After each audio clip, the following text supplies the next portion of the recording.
Nyamatu Panadilai, Ndotabu Panadilai, Panabala Panadilai, Tinela Panadilai, Wenge Abuna Patite Jimodi.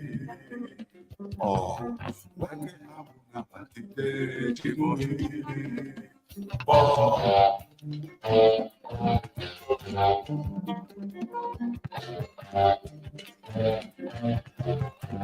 Dembabushi.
Why the Arcimotos are game changers. Oh yeah. There you go. Shouldn't be drinking on stage. Drive. Okay. So your light show. I'm community, You go and then okay. Cool. Well, with the 5 people. Yeah, exactly. Hello.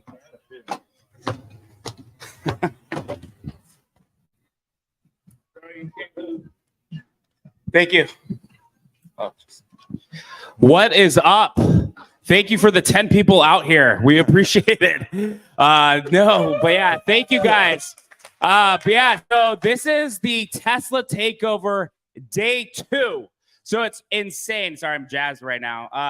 But yeah, this is Day 2, and it's crazy. Like the past 2 years, we would like run through 6 hours, and next thing you know, like the day's over, and like, you know, at that end of the day, you're just like doing all the reposts, the retweets, and social. But what was insane about ending yesterday was like that was just kind of like part of the program. I mean, if you experience the light show, which I'm not going to get into, but if you experience just the whole experience, this whole weekend, it was just the beginning. And so today it's like we have May Musk coming. We have a ton of activities, which again, Kelvin's going to get into. But today is the day, and I couldn't be more excited about this. So thank you guys literally for showing up. Shout out to Heather and Cameron. They came all the way from, I think, Taiwan recently. These guys are like world travelers. Shout out to Kevin for judging customized Teslas. But either way, guys, thank you so much. This is what it's about, the community. I'll save a little bit out of that, but we couldn't be more pumped to be here. So I'll stop there. Otherwise, I'm going to keep talking.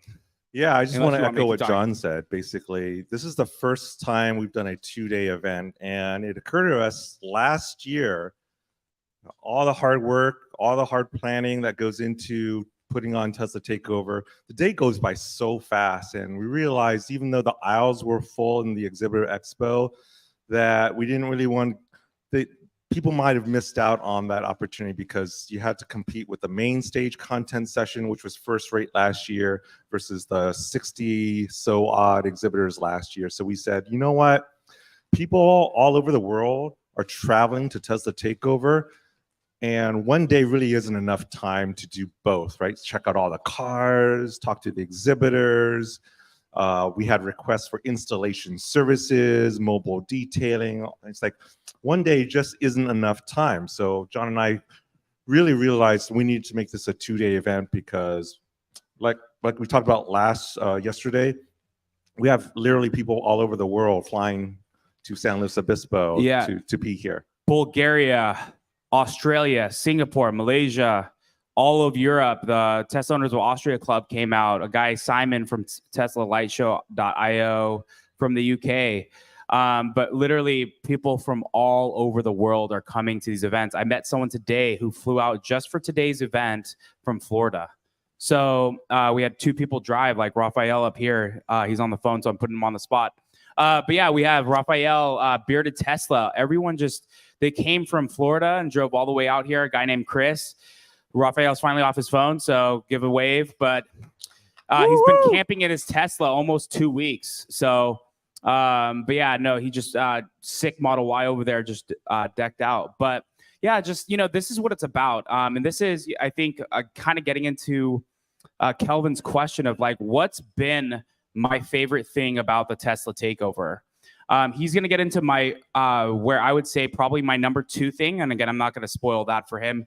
But my number 1 thing, and really even why we started this club, was really because of technology and community. And just those 2 worlds were just able to collide in starting a Tesla Owners of Silicon Valley. And as you may or may not know, we are an official partner to Tesla, part of their Tesla Owners program. But just being able to marry those 2 things. And so this event is the epitome of that, bringing people literally from all over the world. I mean, again, the people running the light show were not even locals or members. They're extended family from the Tesla community. So that's just really like, you can do a couple things with a couple people, but when you bring an army, you can do pretty much anything. And that's really what the Tesla community is about. And that's what has been my favorite thing about all of this, is just seeing the Tesla community coming together. We all have different backgrounds, but being able to bring people together, and everyone has a different Tesla story. And, whether it's your first Tesla, your second or third, or maybe more, there's a story of why you bought Tesla, whether it was the best car versus, a sustainable future. But really this event encompasses all of that, from the super modified Teslas, customized Teslas, to even the EV showcase, which is true to Tesla's mission. And then again, 70 plus vendors that are from all over the world, that are all focused on Tesla. And so that's been my favorite thing. And I'm going to kick it to Kelvin for his favorite thing. Yeah, so John and I we kind of compared notes, like, well, what's your favorite thing? And what's your favorite thing? And we kind of actually agreed on the same 2 things. So he was going to cover the community, and just to echo what he said. And I have a few minutes, not a whole lot, but a few minutes to walk around yesterday and today just to ask people what they thought about Tesla Takeover. And most people have just been blown away because of the community aspect, right? It's an opportunity for you to network with other like-minded people. But the second thing that we really, really agreed on was the light show from Friday night was so freaking epic. For those who did not participate or get to see the video that's been circulating on the internet, we had 172 Teslas. Yeah, 172 65 lined up in the Cybertruck design with lights just lighting up. But then there was another, 110 just lined up on the side, all part of this light show. Right. And this was something that we kind of it just happened organically during the planning process of Tesla Takeover. Literally someone on Twitter hit us up and said, hey, can we just do a light show? And then it just organically happened. So we basically contacted the special ops team. So we call them the Austrian horses, the Tesla Club Austria team, which has done a number of these things. And then we reached out to the Tesla owner Singapore Club, Darren, and he's done a few of those. And then Simon, of course, from TeslaLightShow.io. He raised his hand, and so they just all came together. They flew in from their various parts of the world. They met, they planned, they mapped out this Cybertruck formation, had a plan in place in terms of the colors of the cars that they needed. And so it was really, really well planned and orchestrated. Yes, it took a little time to get everyone in place, but I think for those people who saw it and participated will agree that it was well worth the wait. How many people here? Yeah, thank you. How many people here participated in that light show? Yes, yes, awesome. All right, good, good. For those who did not, we actually have created a short video to share with you guys. So this is a cut down version of the full video, but I want to share with you guys how epic it was. Yeah, and before we hit that, I had to tell Kelvin, there was a lot of stuff happening on Friday. And again, if you don't know Mr. Kelvin G, he's literally the mastermind. He's my vice president. He's the mastermind behind everything. And obviously View Productions being a huge help today. But I had to tell them to step back when we were doing the scenic drive. And I said, guys, it's chaotic today, really chaotic. Just tons of stuff that obviously we don't need to go into. But just, planning an event this size, just stuff is going to break a little bit. I said, just look at what's in front of you. There's like 200 or 300 cars. They're all going to go on the scenic drive. This is what it's about. Just, this is so much bigger than us. And so what you're about to see, if you were not there, and I would say that, the people that came to the light show, they would say the same exact thing. When you see the light show, it really just reminds you this stuff that, the Tesla community and what Tesla has done is just so much bigger.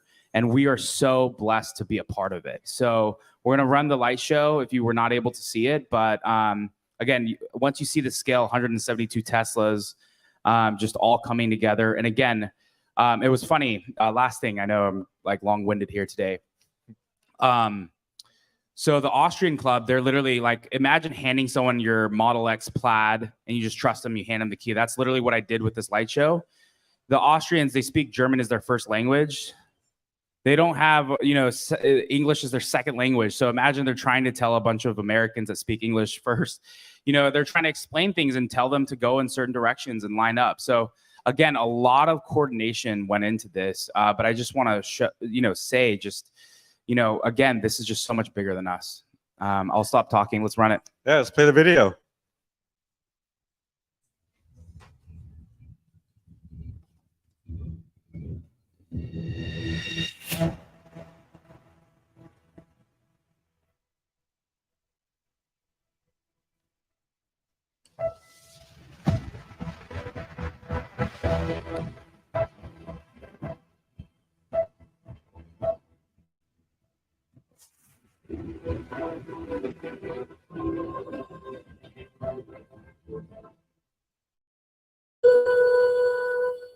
It's the final count.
I don't know about you guys, but I started getting shivers when Same Peter here. started playing. There was one part, I don't think that was part of it, but actually there was a part of it, I think in the second song or right in that transition where it said Tesla Takeover has gone plaid. And that's when I was like, wow. So, yeah. Yeah, just a shout out to Simon from TeslaLightShow.io. He had orchestrated that custom light show. So everything there was custom. The programming, the music, that little interlude of Tesla Takeover, We've Gone Plaid. So if you want to see the full video, it's posted on YouTube. It's on X and all over the place. So it's a good 4-minute video because there's a second half of the song that we didn't play, but go check it out. So really proud of that moment. Never happened before. World first, Cybertruck design, 172 cars. So happened here at Tesla Takeover. Definitely. And a couple of quick shout outs. So first off, I just want to thank the Tesla team, Dog, Daniel Blejo. Dog's right here. Wave your hand. He's from Tesla Energy, runs the whole Central California, one of the biggest regions in California. So thank you for showing up. And again, their mini house and a bunch of even, I think, the seating booths, it's a whole lounge with panels and all of that stuff. Again, the mini house, everything. They were building that starting on Thursday for this event. So this isn't stuff that was like pre-built that they just like rolled in, but in very Tesla fashion, just totally swagged it and made it happen in a very short time. So just really want to give a shout out to them. Also a shout out to Rivian from San Jose for bringing in R1S. Obviously we have a bunch of R1Ts just all over the place, but for them to bring, I was able to get into it, a 7-seater R1S. But yeah, thank you to the Rivian San Jose team for making that happen. And again, this man here, Kelvin G, the epitome of, I keep saying epitome, but just the weight of, he was, Brandon told me, he was like, a couple nights ago, he's trying to send emails and he's just like falling asleep. And so, as you both know, again, I've mentioned this, we both work full-time in the tech industry. So this is not something that we're not doing this full time. I get that question all the time. I was like, guys, I live in the Silicon Valley. As much as I enjoy creating content, that's not, we're not doing this full time. So either way, I just wanted to give a couple of those shout outs. Kelvin, are you going to talk about the day? Yes, sir. So we're going to talk about what's going to happen. So we're a little bit ahead of schedule, so just chill, but we're going to have Meet Kevin come up on stage, interviewed by the Tesla Raj. Yep. Yep. So for those who've ever always wanted to meet Kevin, this is your opportunity. And we've got an outstanding program for you, much like yesterday's program was outstanding. We've got a camping panel, so I'm really looking forward to that. So for all you campers out there, we've got a who's who list of camping experts, and you can also check them out at the Camping Expo here. We've got the women's panel coming up. So Tesla, shout out to all the women out there who are making impact into electric mobility. And don't forget, if you haven't, deposit your passport card into the box after you've gotten your 10 vendors hole punched, and drop that in. We have this all up for the end of the day. And we've got, of course, the incredible May Musk, who's en route on her way here. So you might have, I don't know if you guys follow May, but she liked and retweeted a couple of things from Tesla Takeover, and she's actually communicated to us that she is really looking forward to meeting you all. So stay tuned for May. Let's see, what else am I missing? I think that's the highlight of the pro. Oh, sorry, I forgot. Super modified contest winner will be announced today. So right before the passport card drawing, we're gonna have the top 3 finishers from the super modified come up. They're gonna park their cars up here, and we're not gonna tell you who's first, second, and third place, but you can see who made the final cut, right? So we got Kevin here, who's one of the judges. He's gonna come up on stage and award the first, second, third place. By the way, they get a cash prize. First place gets $1,000 in cold hard cash and a very unique trophy. Second place gets $500. with a plaque, and third place gets $250 with a plaque. So it's nothing to sneeze at. So go check out the Super Modified if you haven't gotten a chance. There's some really, really cool and unique one-of-one vehicles out there. All right, so I think that's it. Anything else you want to add, John? No, I just wanted to say thank you to you attendees. I know if you're not local coming to San Luis Obispo, especially depending on where you're coming from, it's definitely a weekend trip for sure.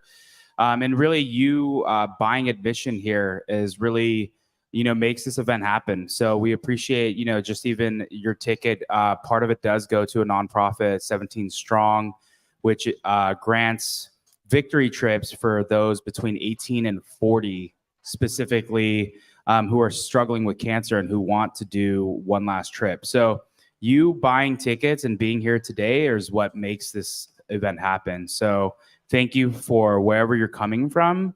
It's truly just a pleasure to meet you in passing, but we appreciate you coming out here, supporting the local community. Obviously, the food trucks and everything happening today, it's because of you buying tickets that is making this possible. Right. And then make sure you patronize our 60+ sponsors out there at Exhibit Expo. They come from all parts of the world to be here. So make sure you talk to them before the end of the day. And then, patronize the food trucks and just chill and hang out for another 12 minutes. And then Meet Kevin will be up here shortly. We appreciate you coming back for day 2. Thank you, everyone. Woo-hoo. Thank you. We appreciate it.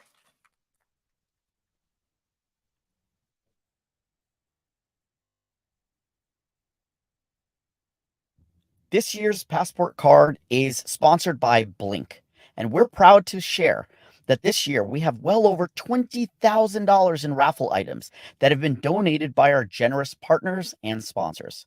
Make sure to visit Tesla, Michelin, and this year's presenting sponsor, T-Sportline, as well as 7 others to get your card stamped.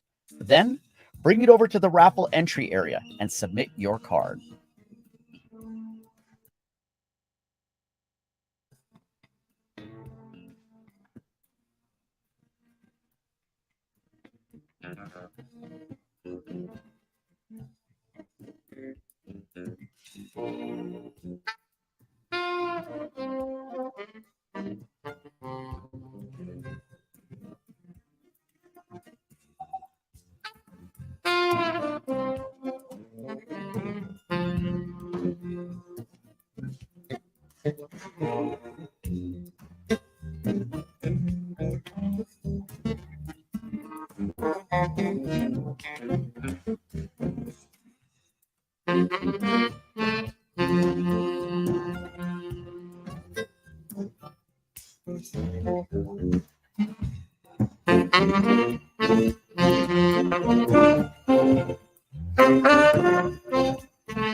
This company really, all it's cracked up to, is this $35,000 car really going to happen?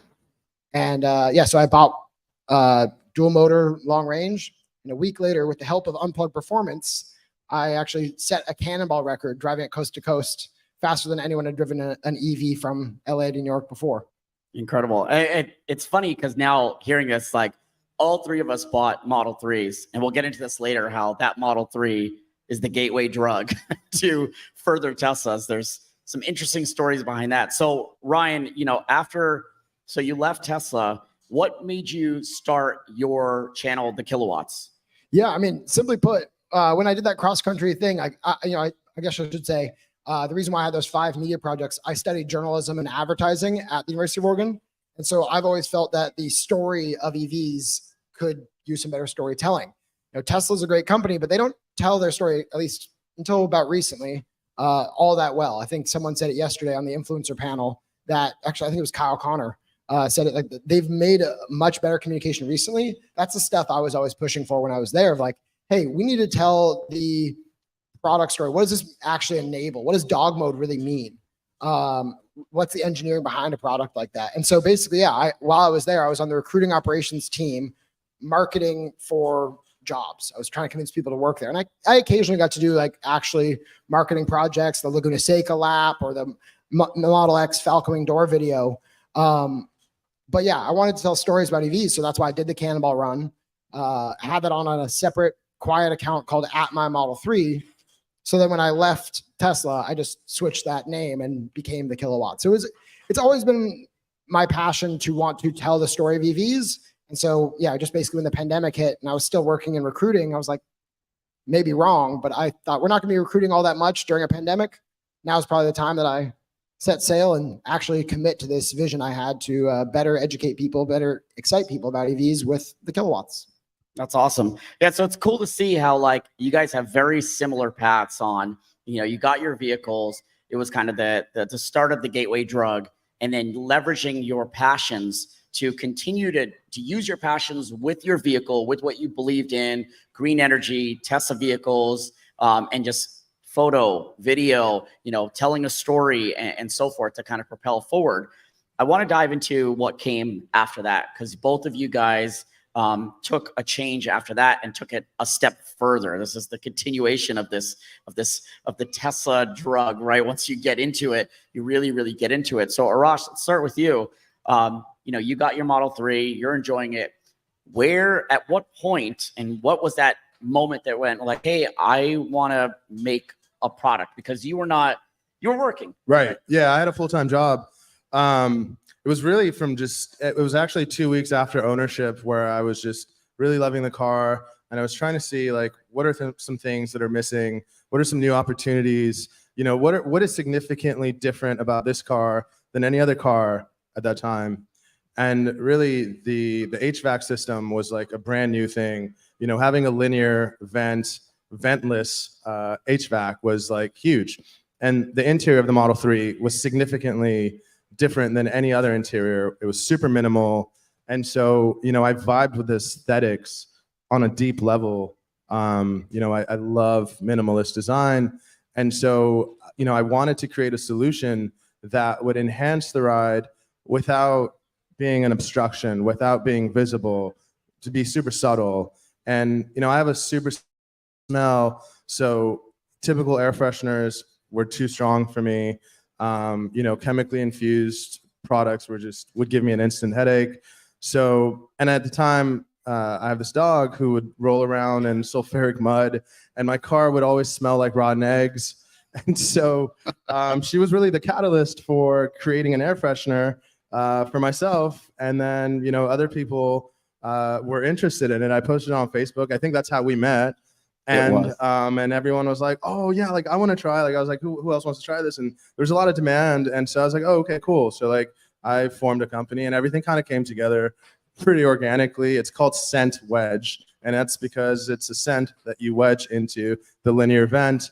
And it just kind of became this thing. And it's what I do. And, you know, I always wanted to do something involved with Tesla because I love the company. I'm fully invested in it, and I love creating content for it. And now it's also, you know, a business, so it's like it makes, you know, complete sense, you know. Yeah, 100%.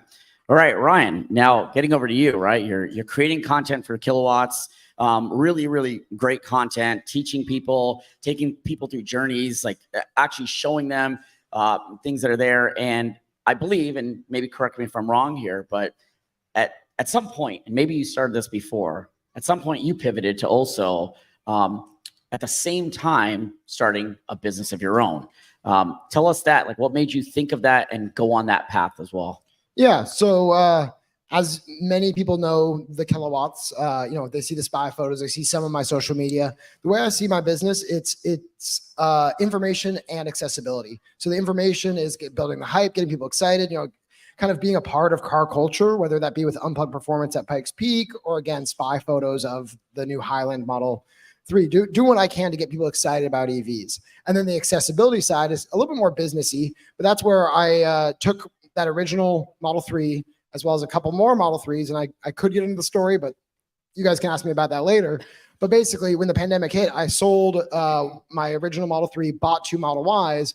And the reason why I had all these cars was I was starting to host them on Turo.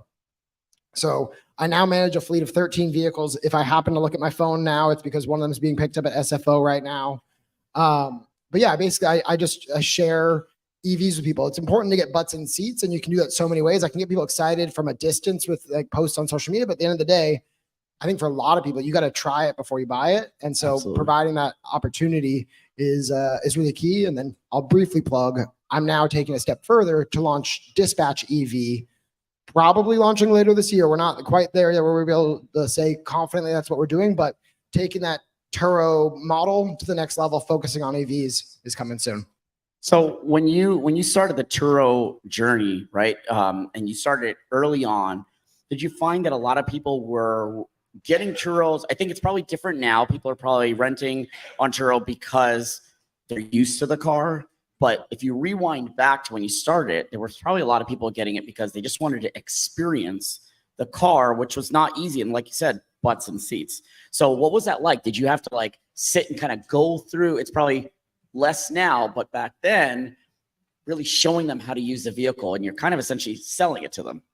It's a blend for sure. And I think kind of what like Arash was saying, like the minimalist design actually does kind of lead to a lot of what I try to communicate is just poke around, kind of figure out. It's fairly intuitive. You know, the only two things that actually like give me pause for my renters are like, well, yeah, the door handle isn't that lever, it's the button.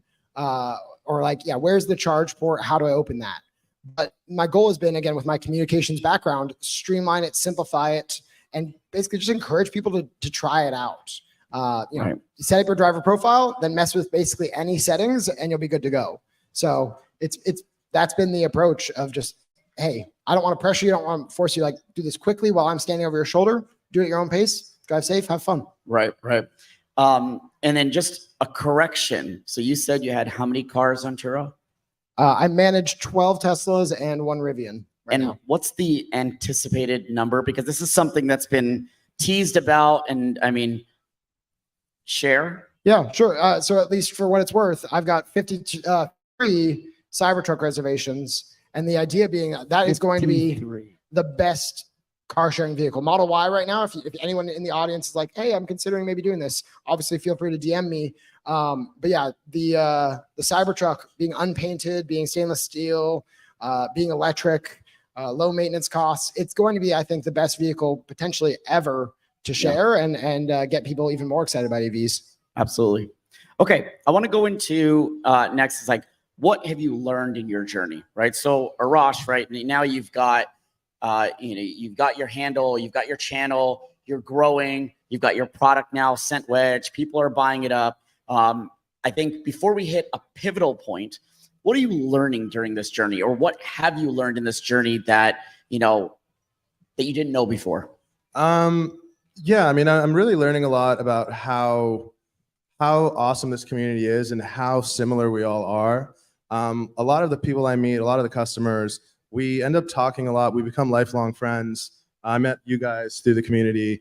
And, it's one of those things where it's like we have a common interest. And it's not just Tesla, it's actually a lot of things that we find in common. And, you know, it's a really, really awesome community to be a part of.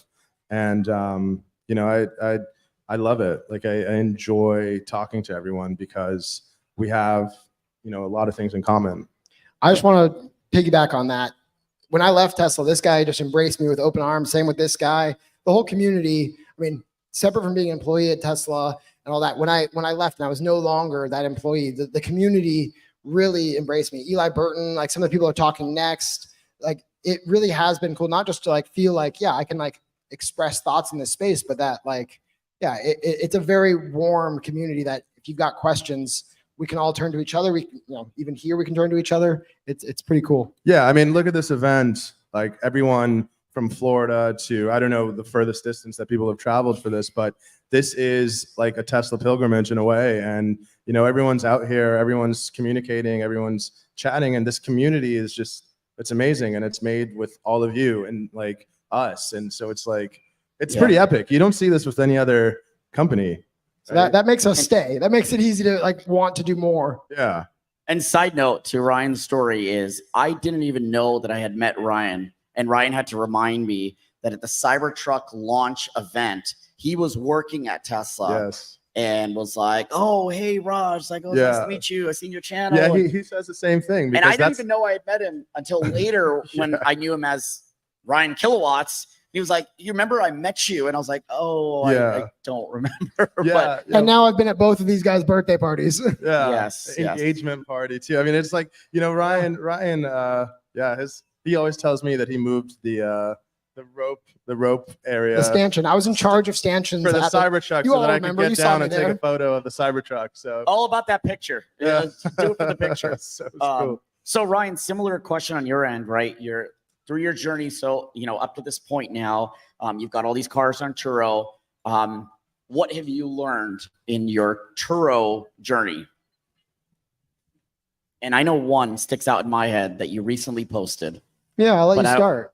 Well, you made a good post the other day, and I actually read it off to a friend of mine. And it's definitely took me back to understand, like, wow, like this is what Ryan has really learned about Turo, because you've seen who's renting the vehicles, what vehicle works and what vehicles don't. You know, Ryan's talked about a lot of Teslas, but you have also rented out non-Tesla vehicles, and you test and you poke and you see like what's the interest at. It is a business, right? It has to run. And if a car is just sitting and not being rented, not only that, but also what car is the car to start with? And I think that was a really good post. I'd like for you to tap a little. Ironically, it was a reply to Arash's post. But yeah, I mean, basically, you know, I recognize a Tesla's not for everyone. And so as a result, yeah, I always try to have a vehicle that's a non-Tesla in my fleet, if not multiple. I've had a Mustang Mach-E. I currently have the Rivian R1T. And yeah, basically, part of what the Kilowatts has been able to do, part of what I've been able to do as a part of the Kilowatts is review several electric vehicles. I've been out to the Ford F-150 Lightning launch. I've been out to like a whole bunch of these vehicle launches. And yeah, one of the things that kind of, at least the conclusion that I've come to, and I think a lot of people here probably already know, is that the conversation basically should start with Model Y. Why not Model Y? It's this perfect, well-rounded, well-priced vehicle. And so, yeah, for example, if you hate Elon Musk, get a Mustang Mach-E. It's basically a Model Y in sheep's clothing. If you need a work truck today, get the F-150 Lightning, get the long range, you want a Lucid Air. There's a lot of great EVs now. And I think we should encourage, I love what we're doing with this event, having an opportunity for everyone here that may have only ever driven or been in a Tesla, or maybe not even, have a chance to see what else is out there. Because actually pretty much every car in that field, I could also recommend if there's some reason why the Model Y doesn't work for you. So that I think has been the biggest thing, is like seeing that, yeah, we can all drive Model Ys. We're not all going to drive Model Ys. So let's see what else is out there. Right. Exactly. Okay.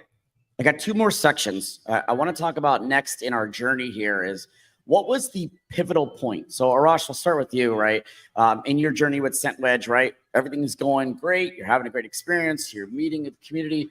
At what point was it, if you were to think back and be like, that was an awesome moment? I know in my head I've got one, but I want to hear from you. Like, what was that pivotal point where you're like, wow, this, like, I'm doing it. Like, this is like, wow. Like, what was like that wow moment? You might have two.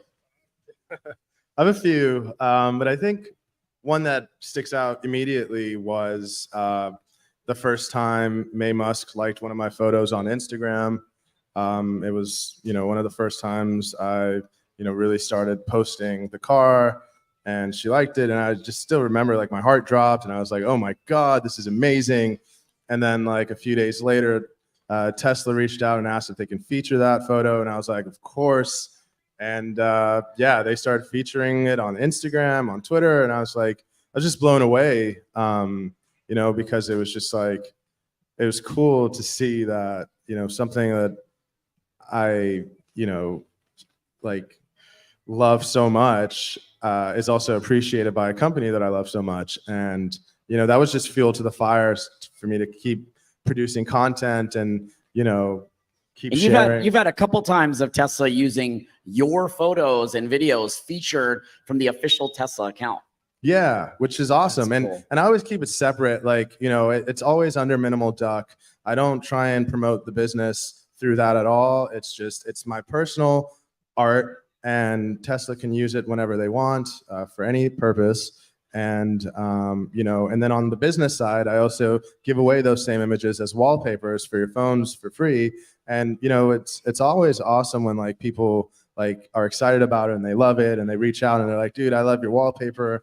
And one of the coolest stories was, when you find out, like, Tesla employees are using your photos as wallpapers. And it's just I don't know, it's really cool to see that. What And about romance mode and Elon's thoughts yes, on that? that 'Cause was to another me one. was Yes, yeah. mind-blowing. And so as part of the business, like, we run a skeleton crew, and so I produce a lot of the content, mostly all of the content. And one of the videos that we wanted to do for fun was really showcase romance mode, which no other car, to my knowledge, has.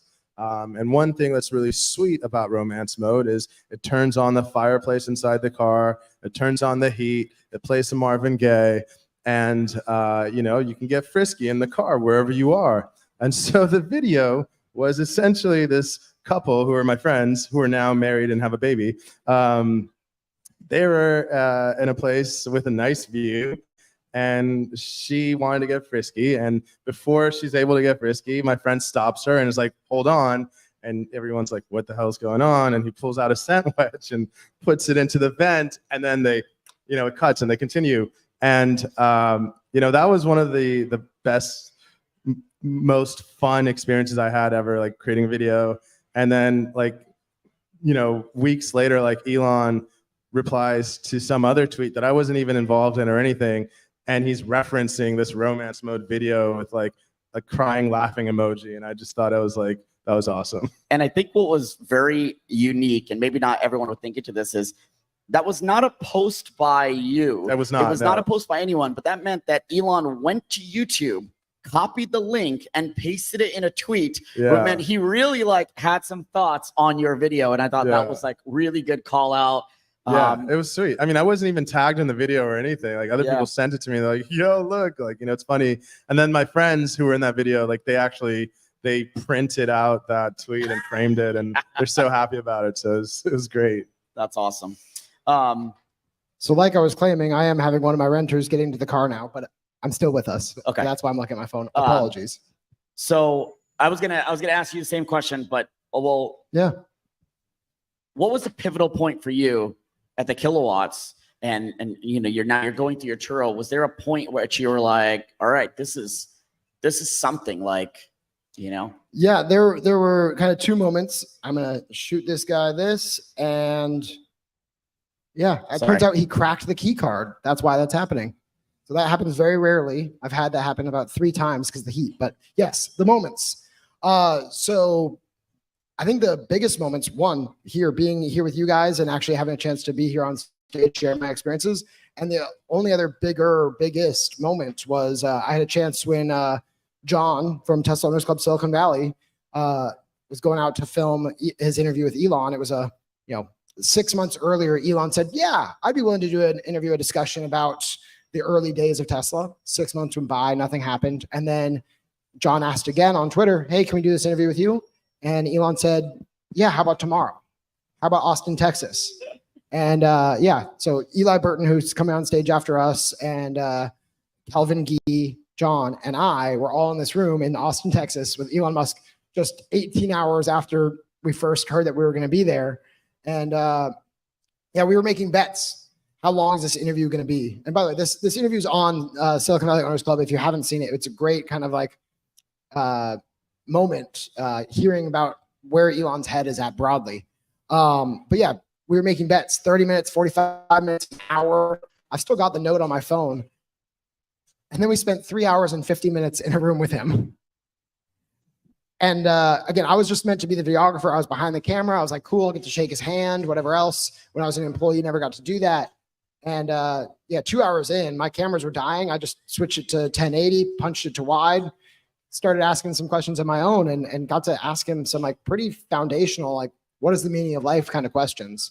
So that was a peak, and you know, everything's down from here. This is a great ride down.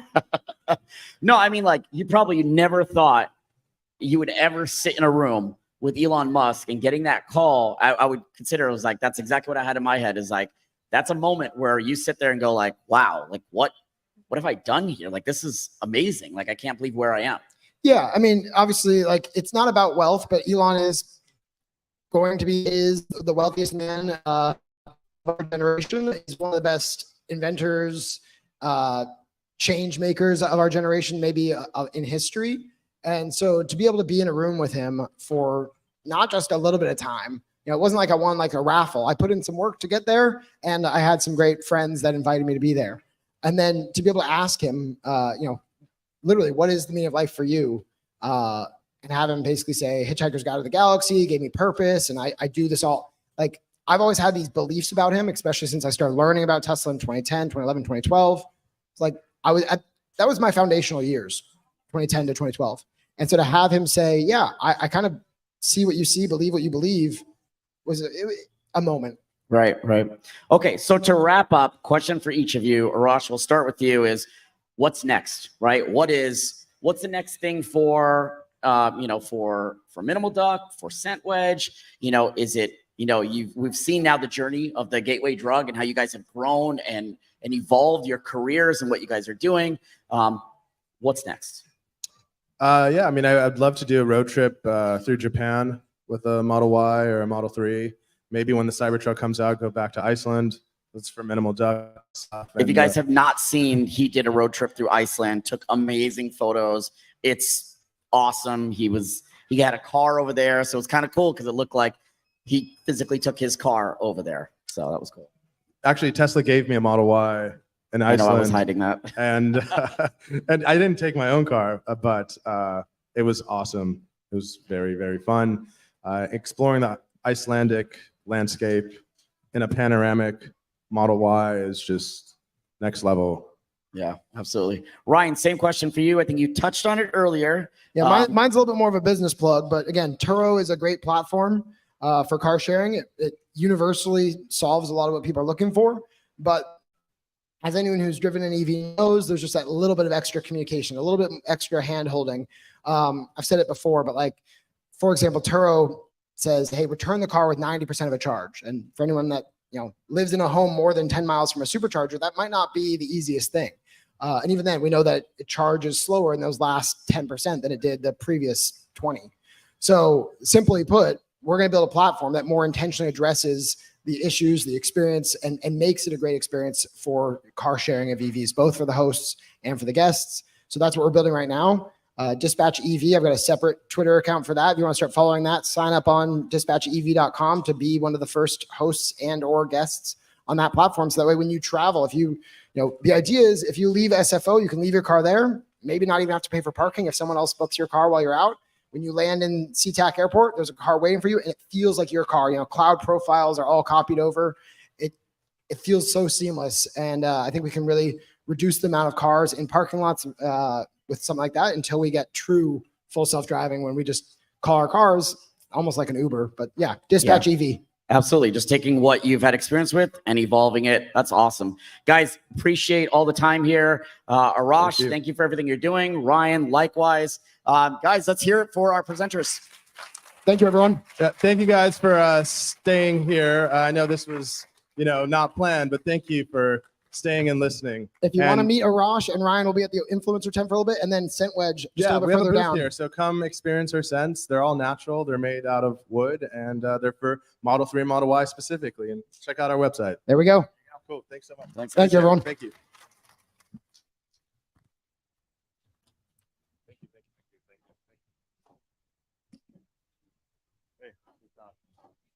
Hey, nice job, man.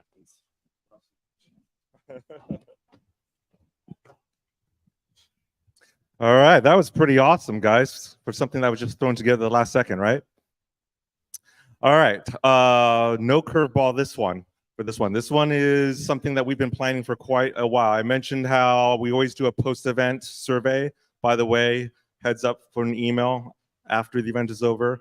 We always try to get feedback from you guys in terms of what's working, what's not, what we'd like to see for next year's takeover. So I personally read every single comment and I try to incorporate it into the next year's event. This is something that we heard from last year's event. It's like, we would love to see and hear about camping because Tesla fans and owners would love to camp in their Teslas. So that's exactly what this panel is about. This is about camping in your Tesla and or your Cybertruck. And so we have a very esteemed panel moderated by the great Eli Burton, who runs My Tesla Weekend.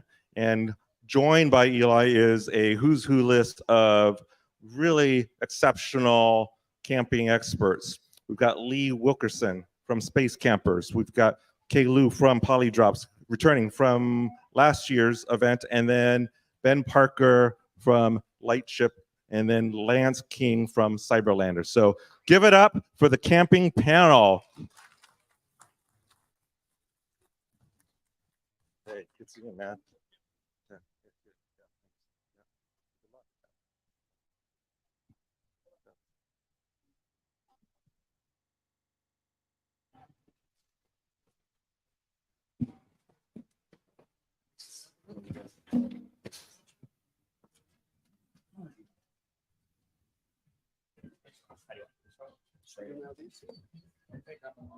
Oh, gotcha.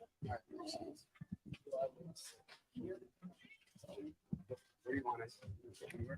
Yeah, you guys just sit right here.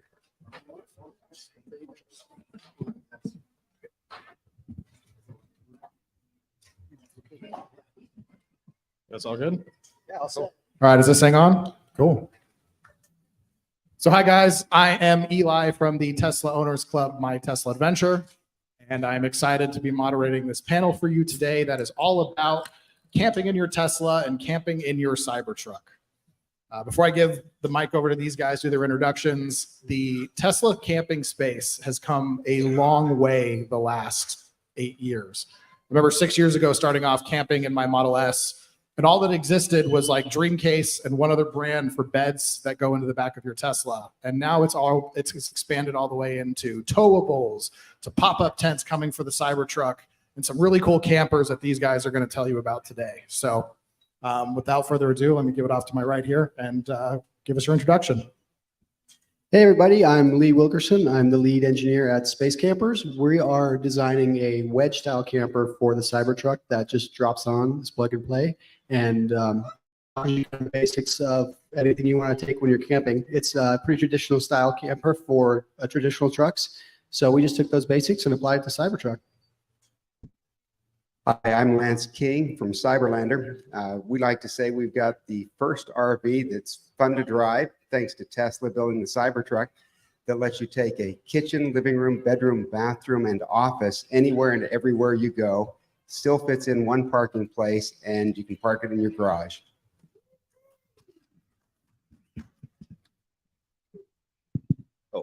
Hi, I'm Kyung-Hyun, or you guys can call me K. I'm original from South Korea. I'm the founder and designer engineer of the Polydrops. We Polydrops build kind of a energy efficiency driven small teardrop trailer, and we are trying to aiming to become a most aerodynamic teardrop trailer on the market right now. It can be towed by the Model 3, Model Y, or even we also tested with the Mini Cooper. So it being said, it's not only about the electric vehicles, it's also about the gas powered vehicles. But our main goal is to, reduce the any energy waste when you're on the road. And thank you. Hey guys, Ben Parker, one of the co-founders of Lightship RV. You can see our first product over there. It's the enormous spaceship-looking travel trailer. One of the first American electric RV manufacturers. We do ground-up vehicle manufacturing, and our first product, the L1, is kind of the perfect complement for if you're looking for an all-electric travel trailer for one of the EV trucks that is coming out now. One of the keys behind it is that it has a range assist system. So it's a motorized trailer. That means the trailer can propel itself and do so for 300 miles so that the truck that's towing it doesn't lose any of its range when you're doing a long distance EV road trip. I have a very short, funny anecdote that I was thinking about as you were talking, Eli, that I've done. Of course, we've all done a lot of camping in our Teslas, and I camped once for about a week with my girlfriend in my Model 3, and it was the best and greatest kind of early test of our relationship. We camped in it in Quartzsite, Arizona, in camping mode for 5 days, middle of the desert. And if we had not lasted through that, then basically if we could last that, we could last anything. And it was a great time. So looking forward to doing a lot more electric camping in the future. Thanks for sharing. That's an awesome story. Yeah. So by show of hands, question for the audience before we get into questions. How many of you, raise your hand if you have ever slept in the back of a Tesla? Wow, that's pretty good numbers. Okay, hands down. Now, how many of you have gone like RV camping or attached trailer camping at some point in your life? All right, we got a good mix of numbers. All right, well, that gives us good perspective on what experiences people have had. So the questions I'm going to have for you guys today really are about to explain to everyone here, how what you're making enhances the experiences that you guys have had previously camping. And you kind of addressed this a little bit, but the Cybertruck's coming, and this is something we've all only really been able to imagine. And you guys are kind of a little bit further ahead of that and already designing products for the Cybertruck. So if you can help paint a picture for the members of the audience, what Cybertruck is going to mean for the camping and adventure experience, but then also specifically how you're making is going to improve that. And I'll let whoever wants to take that first go for it. Yeah, I'll take that one. Yeah, I'm really excited about what the Cybertruck's going to bring just as a starter package that we could add on to. The biggest thing there is, having a massive battery that you travel around with, because most camping rigs, you have to think about packing propane to run your stoves or your hot water heater or other camping essentials. This just comes with a giant battery pack. So you can keep really small stuff with you all the time. And when you want to set up your camping, you got small stoves, they plug in. You don't have to think about filling up a propane tank or installing those. You just have to think about having your battery charged. So I think that it comes with a base that you can really build off in a simple way that we haven't seen before for other camping rigs. Good. So most of the camping I did growing up was backpack camping with tents and that, and I love that. But unlike all of the rest of you, I'm not as young as I used to be. And so as I get older, I want it to be a little more comfortable, a little easier. And I want the focus to be on the adventure and not on the equipment and what it takes to get there and to survive nature. And so that's what inspired Cyberlander. The Cybertruck just struck me as the most incredible vehicle ever created. It does so many things so well, simultaneously quicker than a sports car, better ride than most luxury cars because of the long travel suspension, better economy than most economy cars. And it just seemed like it deserved to have a pickup camper that was worthy of the vehicle. I didn't think anybody wanted to move from a Cybertruck into a traditional pickup camper and feel like they went 50 years back in time. And so that's what inspired Cyberlander for us. Well, I believe, yeah, the Cybertruck will gonna definitely help people to understand like telling people that you can still go for camping with electric vehicles. I mean, Rivian is already doing it. It's a great vehicle. here's the one thing. I mean, I still have my Model 3. That's my third Tesla. You know, when we were saying about like, yeah, let's go for camping, and like you have to go through all the dirt roads, forest service road, like fire roads, and you sometimes you're gonna meet some kind of a like unexpected condition on the road, and you don't want to be worried about it. I mean, when you see my Model 3, it has a lift kit on it. It has all-terrain tire. I can go through most of the trails, but for most people, it won't work. It won't work because I can risk it. I love Tesla. I love electric vehicles. I love their thoughts, but it is not designed to do that. So it actually lets people down. And when Cybertruck comes out, it is more like kind of an off-road, kind of dedicated vehicle. So it will definitely gonna change people's mind about like electric vehicles, and they're going to be a really revolutionary vehicle, and that's what I believe. Well, yeah, real quick, I mean, I have a very soft spot for Tesla and kind of the whole Tesla history. My co-founder Toby and I both came from Tesla, kind of different generations of the company's growth. I was a battery engineer there on the Model 3 and also the Cybertruck battery, or so the origins of the Cybertruck battery. It was the so-called structural pack at the time, and Toby led the finance team at Tesla for a few years. So like we love having been a part of the story and are having a lot of fun now making a great accessory for the Cybertruck. I think at a high level, we've thought about when you think about sort of what does electrification mean for the pastime of going camping or going RVing.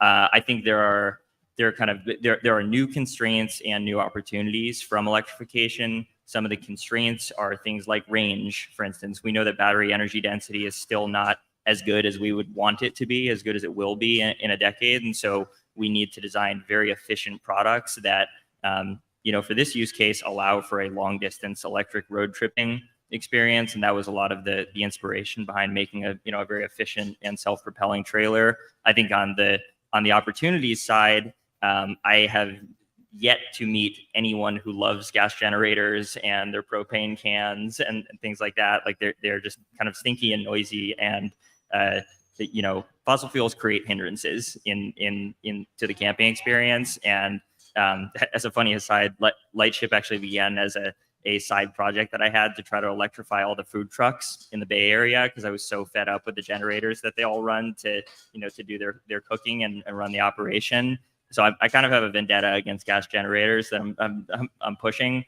So just when you think about going to a sort of a seamless single fuel source, clean camping experience, and one that you can power off of a solar array as well, so you're sort of you are eliminating range anxiety at the outset. That I think is the camping experience that you want, because it's more like a vacation home experience. So that you're not, like, to your point, you're not thinking about the equipment. It just works, and then you're going out and having fun on the trail or whatever your adventure is. So both constraints and opportunities. I think electrification is going to, and the Cybertruck in particular, is going to change camping a lot, and probably for the better if we do this right.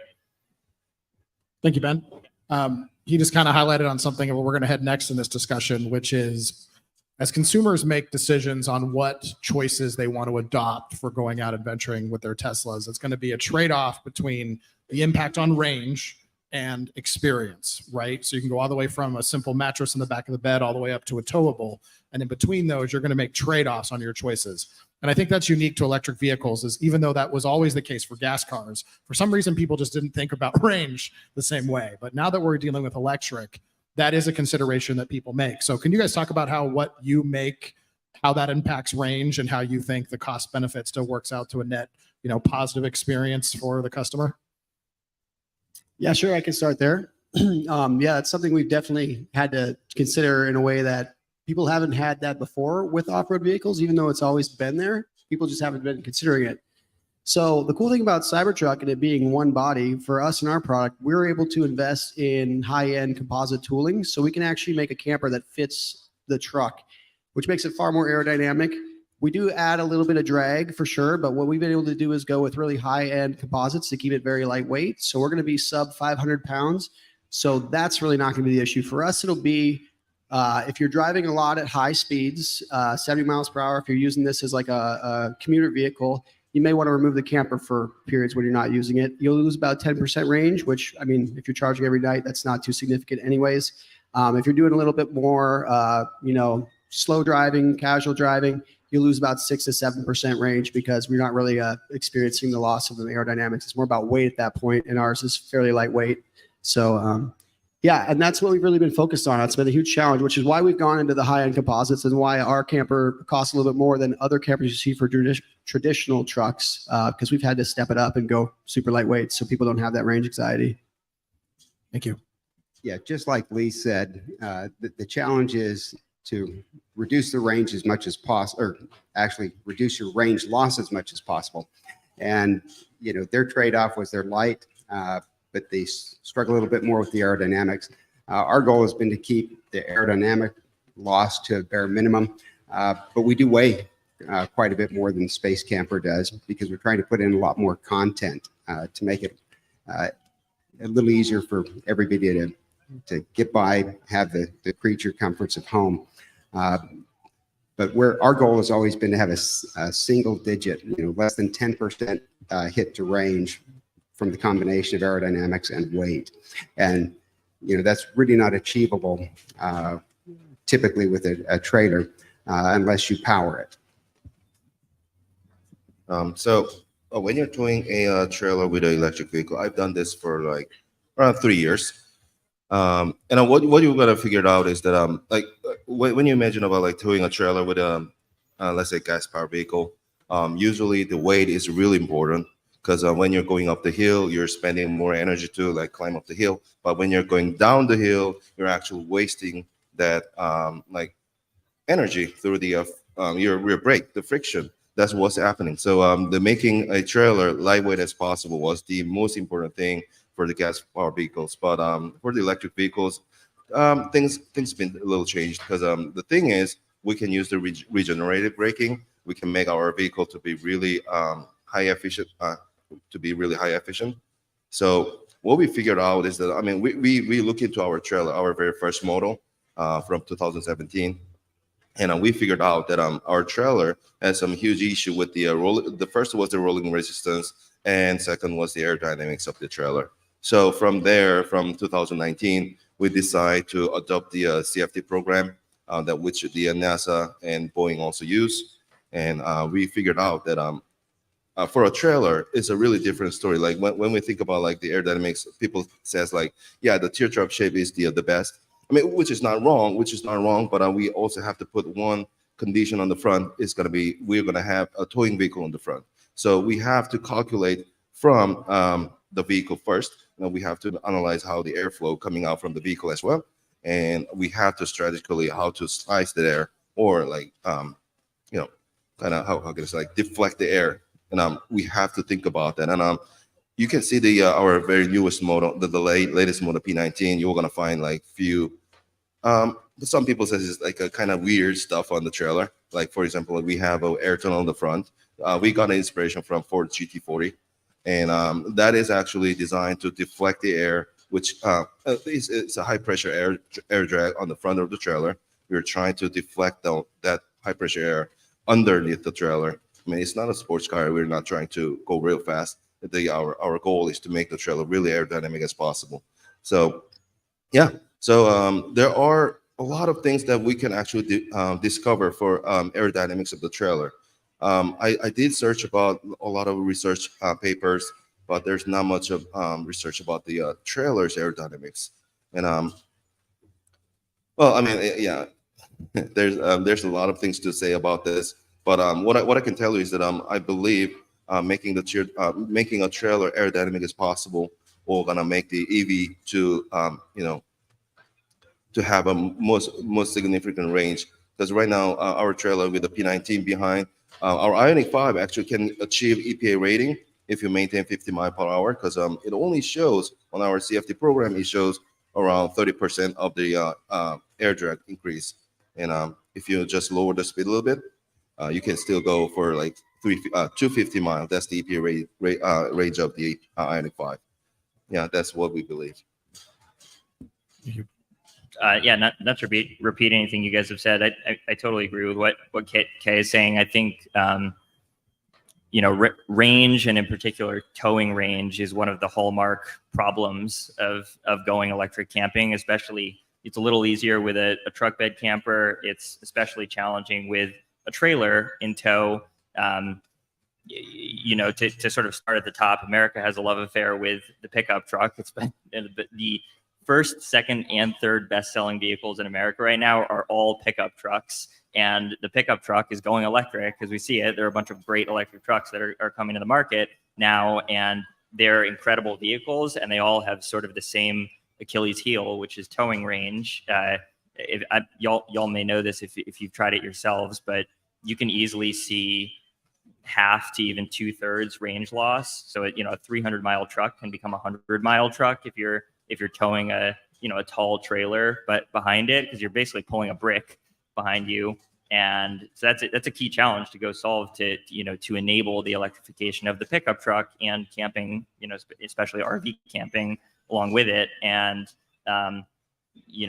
with Lightship, our approach was to say, okay, we have a problem that is similar to what Tesla faced 15 or 20 years ago in trying to electrify the car, which is to say that you can't just do a retrofit approach to existing vehicles and build a vehicle that is as efficient as it needs to be compelling. So in our case, we couldn't just start with a box trailer and put a battery in it or put a motor in it and try to get to a great long distance towing experience at a cost and a weight that is viable for most people. So we had to take the ground up approach instead, just like Tesla had to do with the Roadster and the Model S a while ago. And when you take the ground up approach with a trailer, what you find is that you have to focus doggedly on passive efficiency and aerodynamics in particular.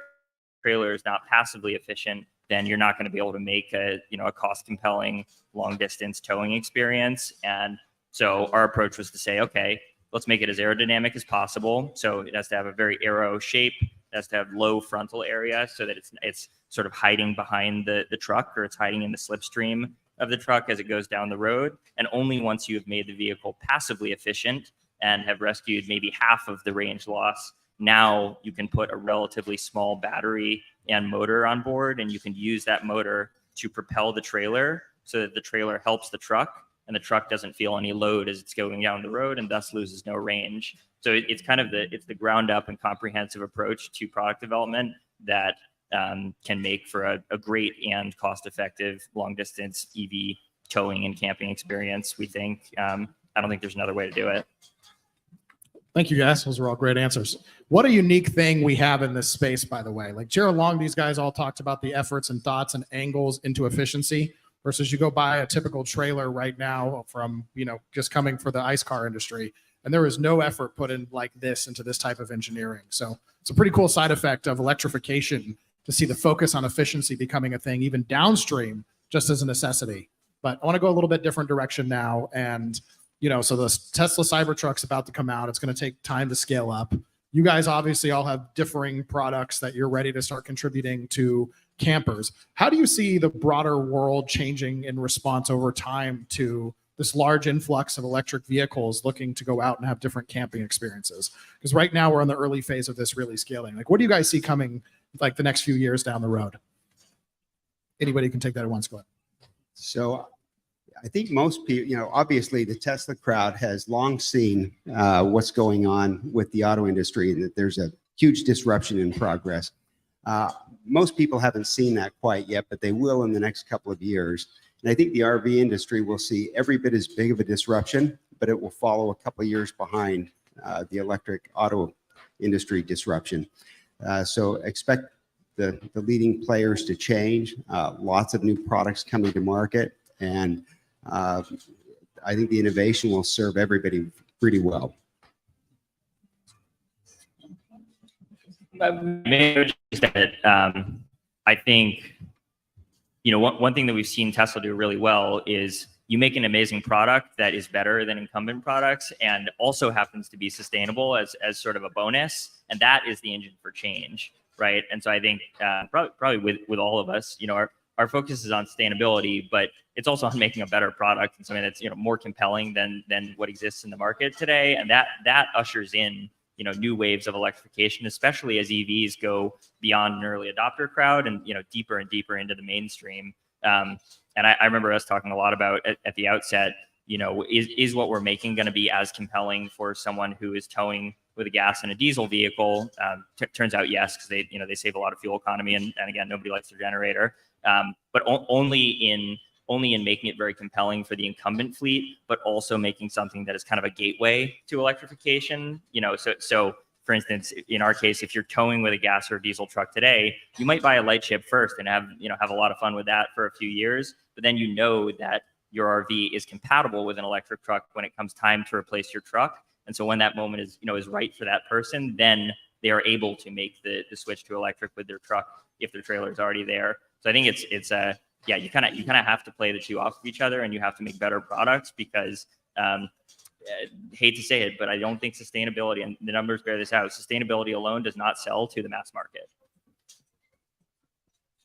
So I believe there will be two main things we're going to be changed if they tow RV with an electric vehicle.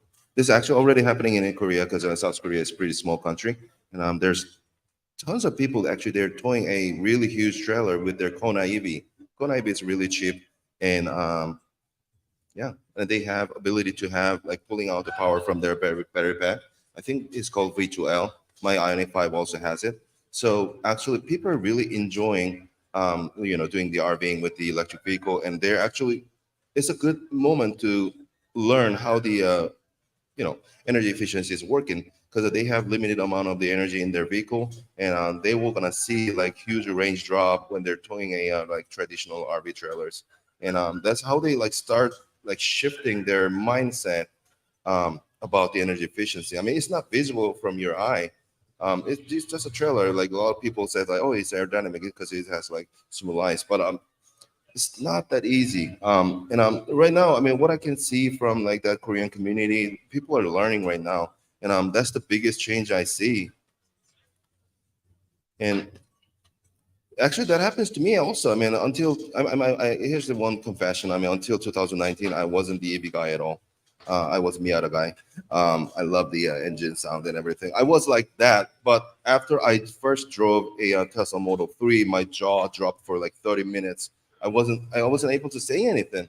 Like, holy shit, what is this? I mean, how they make a car with this small amount of the energy, and how you can achieve. I mean, at the moment I was driving SR Plus. Like how you achieve like 250 mile with how that's possible. So I started learning about like how they did that. It was incredible. Like they just focus on all the energy efficiency. Like it's not only about the aerodynamics, rolling resistance, all the mechanical drag inside of the gearbox and the motor. And that changed everything. And I believe it will going to happen it's not only about the automotive industry, it will going to happen in the RV industry as well. And it will going to affect all the, all throughout the whole human society. And that's going to be the biggest change I can see. All right, I want to jump in before we run out of time to give you guys a chance to speak to all this. All four of you guys are exhibitors here at the Tesla Takeover. Thank you for being here and supporting this huge event. Give them a round of applause.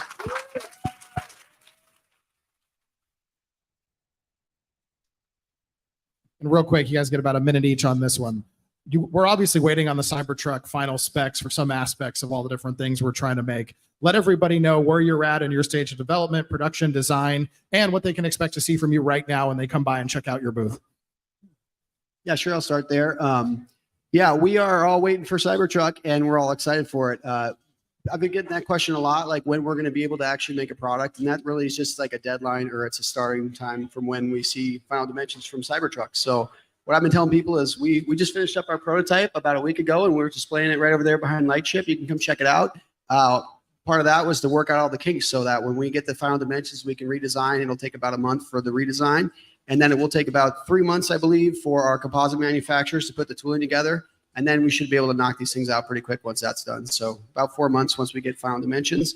And then we don't know when that is. So I couldn't tell you exactly when it will be hitting the market, but we're looking forward to it soon. Thank you. Yeah, it's very similar for us. 3 to 6 months once we get final specifications. And hopefully that lets us keep up with the ramp except for the very first few deliveries of Cybertruck. Sorry. So we're currently working with a trailer that is much bigger than what we have right now, and we're expecting it to be released as a prototype. I mean, not a release. I mean, unveiled as a prototype in probably end of this year, which you can stand inside. We're gonna have a crazy aerodynamics. Like what I can tell you right now, we're gonna have same aerodynamic aspect as the like other like small teardrop trailer on the market right now. It's gonna be that aerodynamic, and yeah, we're preparing that model for the Cybertruck because it's coming right now. For us, you know, we're doing automotive style developments. That's some of the nomenclature I use. What you're looking at over there is an alpha prototype. It means it's fully functional, fully integrated, but not yet durable.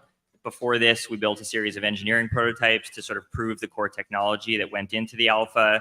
After this, and actually right now, we are in the beta phase of development. So we're doing our production intent design. We're about 50 people, many of us designers and engineers, working to make a durable, manufacturable, for kind of fully productized version of this.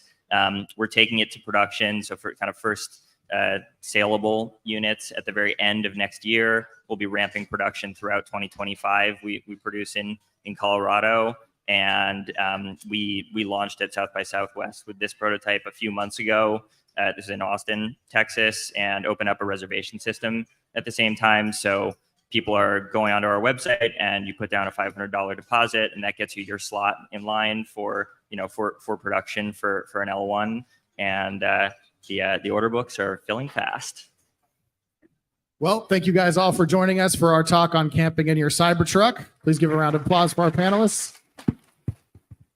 Thank you. And if you want to talk to them more, they'll be all at their exhibitor booths and they can show you more about what's going on. Thanks, guys.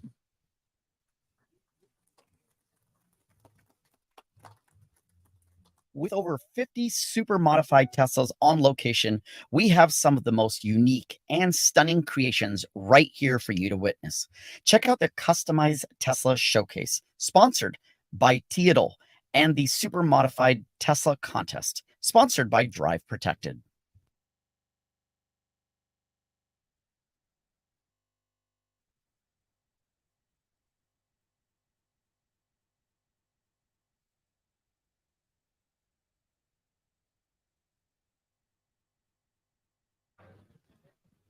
Testing. All right. Awesome. What did you guys think of that? That was pretty cool, right? Yeah. Yeah. Camping, Teslas, peanut butter and chocolate, right? All right. So we had mentioned this a number of times, but this is more than just a California meetup. It's become bigger than that. This has been a global platform. And someone described this as Woodstock. So it's like Woodstock for the Tesla community. And the Tesla community is, of course, global. And John mentioned that we have literally people flying all over the world to converge here in San Luis Obispo for Tesla Takeover. So this next session is meant to address that. So we have an exceptional panel for you guys, led by the great Tesla Tino and his great content he's been producing. We got Darren Young from the Tesla Owners Singapore. That's right. We got the great Ryan Cowan from Ryan Model Y coming from Australia. And we got the great Bernie Donner from Tesla Owners Austria. So let's give it up for the international panel. Woo!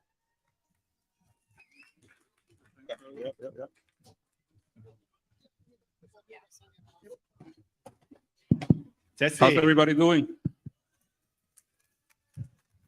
Glad you guys are here. Welcome to the Tesla Takeover 2023. My name is Rafael, and I want to make sure that everyone here is excited as I am. So we're going to do a quick exercise here. I want everyone to stand up real quick. Let's go. Let's pull that energy from the universe. Let's stretch. And now we're going to do jumping jacks and push-ups. Nah, I'm kidding. I just want you guys to be as excited as I am. This is going to be a great moment, a great conversation with Darren, Ryan, and Bernie, we're going to talk a little bit about what's happening with the Tesla community internationally. So thank you guys for coming and joining me. You guys want to introduce yourself first? Yeah, big hand. Let's go. Good afternoon, everyone. 17-hour flight from Singapore. We are here because we love the Tesla community. Singapore is small and mighty. Shout out to family and friends, my wife, my daughter, Tesla Owners Club Singapore, everyone who's here. And I've been a Tesla fan for the past 2 years. And my YouTube channel is my way of just expressing my excitement for all of you. I'm so happy to be here. Awesome. Thank you, Darren. Ryan, a few words. Yeah, wow. So awesome to be here all the way from Melbourne, Australia. We actually live in regional Victoria, so we had to make a trip to the airport, but it still doesn't add up to your hours. So yeah, it's cool to be here, and thank you to everyone for coming along to this talk. Awesome. Bernie, a few words. Yeah, so hello, welcome. Such an honor to be in this epic lineup of international horsepower. There are stallions here. My greatest fear was that we got mixed up. Australia, Austria, that's a running joke all over the world. So we got this one right. Australia and Austria, perfect. So yeah, so stoked to talk here today. Yeah, awesome. Great. Thank you. So let's hear a good round of applause for the group here. Thank you for coming all. This is great. I myself come from a little bit far. We drove from Florida, from the city of Miami, basically. We're camping in the Model Y for a couple of weeks. So we're living in the car and we're having the best time of our lives. So I have a few questions for the guys and I'm going to provide some feedback myself. So let's start with you, Darren. The question is for all three of you and we can have a good conversation about it, okay? So the first question is, how did your journey with Tesla begin and what inspired you to become part of this international Tesla community? So my journey at Tesla started almost 3 years ago. I started as an investor during COVID, had time to look at investing. And as an investor, I believe that we should truly understand the company's products and services. So fell in love with riding the first Model S in San Francisco. Then Tesla officially launched in Singapore 2 years ago. Spent a lot of time with owners, not just in Singapore, but around the world. Bangkok, Japan, California. And have a YouTube channel to share their joys, to share the owners' experiences. So it's been 2 years and I'm loving it so far. And how long since your country is actually selling Teslas? How recent is it? In Singapore, we only started selling Teslas 2 years ago. There are 2,200 Teslas, mostly Model 3s and Model Ys. We do not have S and X because Tesla, unfortunately, discontinued the right-hand drive ones. The right-hand drive, got it. Okay. How about you, Ryan? Yeah, well, I've always loved technology. I used to work for Apple and customers would come in with this Tesla app on their phone and I admired it so much. And then Tesla opened a little mall store across from the Apple store.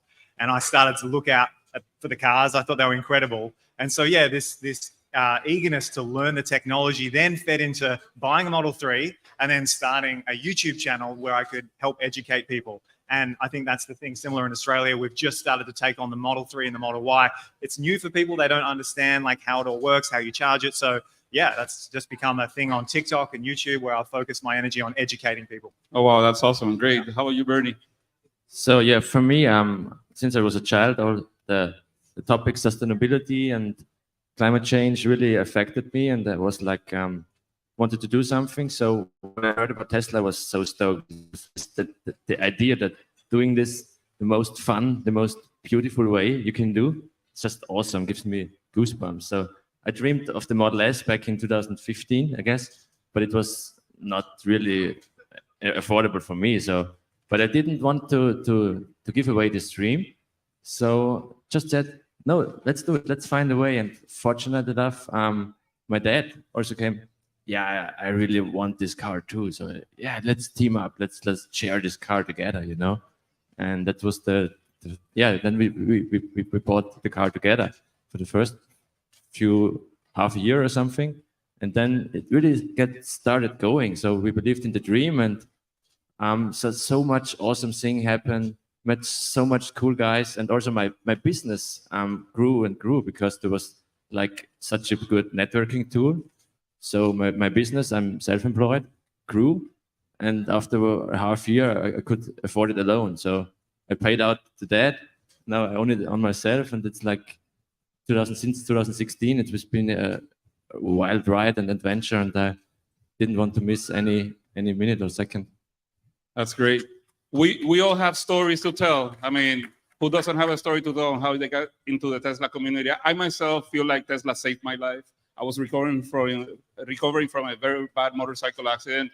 When I was finally able to pick up my first Tesla, I was following the company, and when I joined the community, because it's not really just about the vehicles and the tech, but the community embraced me in such a way that it actually gave me that will to live and have fun again.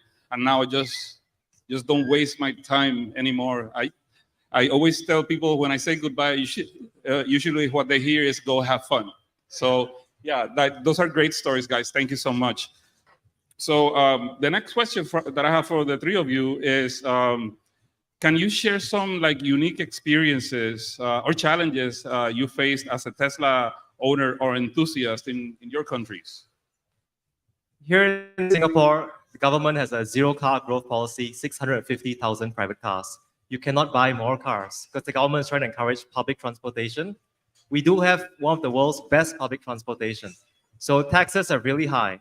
Now guess how much it costs to buy a Model 3 in Singapore? Warm, very warm. $170,000 US to buy a Model 3. Wow. And you've got to pay 40% cash up front. Wow, that's a lot. So that is a huge challenge. It's not only Teslas that are expensive, all cars are expensive. It's the most expensive place in the world to buy cars. So the government even said that Teslas are a lifestyle product. We don't need it many years ago. Tesla actually set up an office in Singapore about 11 years ago, and it closed down because Elon Musk did not see support from the Singapore government, which is a shame because Singapore is often seen as a very progressive country, doing things first. But in the case of sustainability, they're catching up quickly right now. So better late than never. Any word of that stuff changing anytime soon, or it's still a struggle? That is going to be a long-term struggle, and that is why Tesla's expanding a lot in Thailand. It just launched earlier this year, and launching in Malaysia. Official launch ceremony was there last week. The cars will start deliveries in Q1 2024. So we're just building our regional supercharger network in Southeast Asia, and that's very exciting. Okay, got it. Thank you, Darren. Yeah, I think for us in Australia, similar.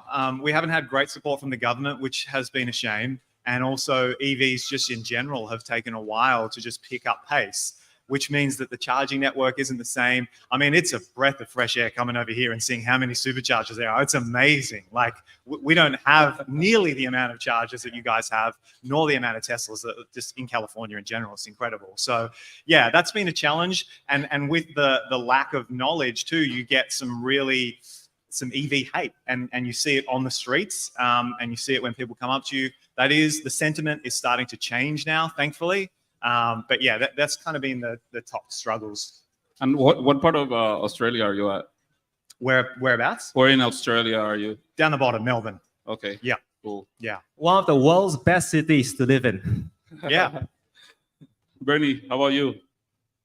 We are very fortunate in Austria because I guess maybe because of the nice landscapes and the Austrian mindset, it's always been a huge movement, the green movement in Austria. So we always also have really good tax reductions and benefits. So it's quite affordable to buy a Tesla. Speaking about challenges, yeah, we as a manager of the Austrian club, we face some challenges, but the good thing is like together with this community, you can face it very, very good and helping together like John, you and Sandy, Monroe, and some really building like a really good movement, helping each other. That's the spirit. And I think we just embrace it, put more energy into these events to keep the relationships better, because putting out the reach we have with the channels together, we can just blow everything up. Yeah. Absolutely. Thank you. Yeah, I myself have some stories about how the Tesla community in my country. So I'm originally from Puerto Rico.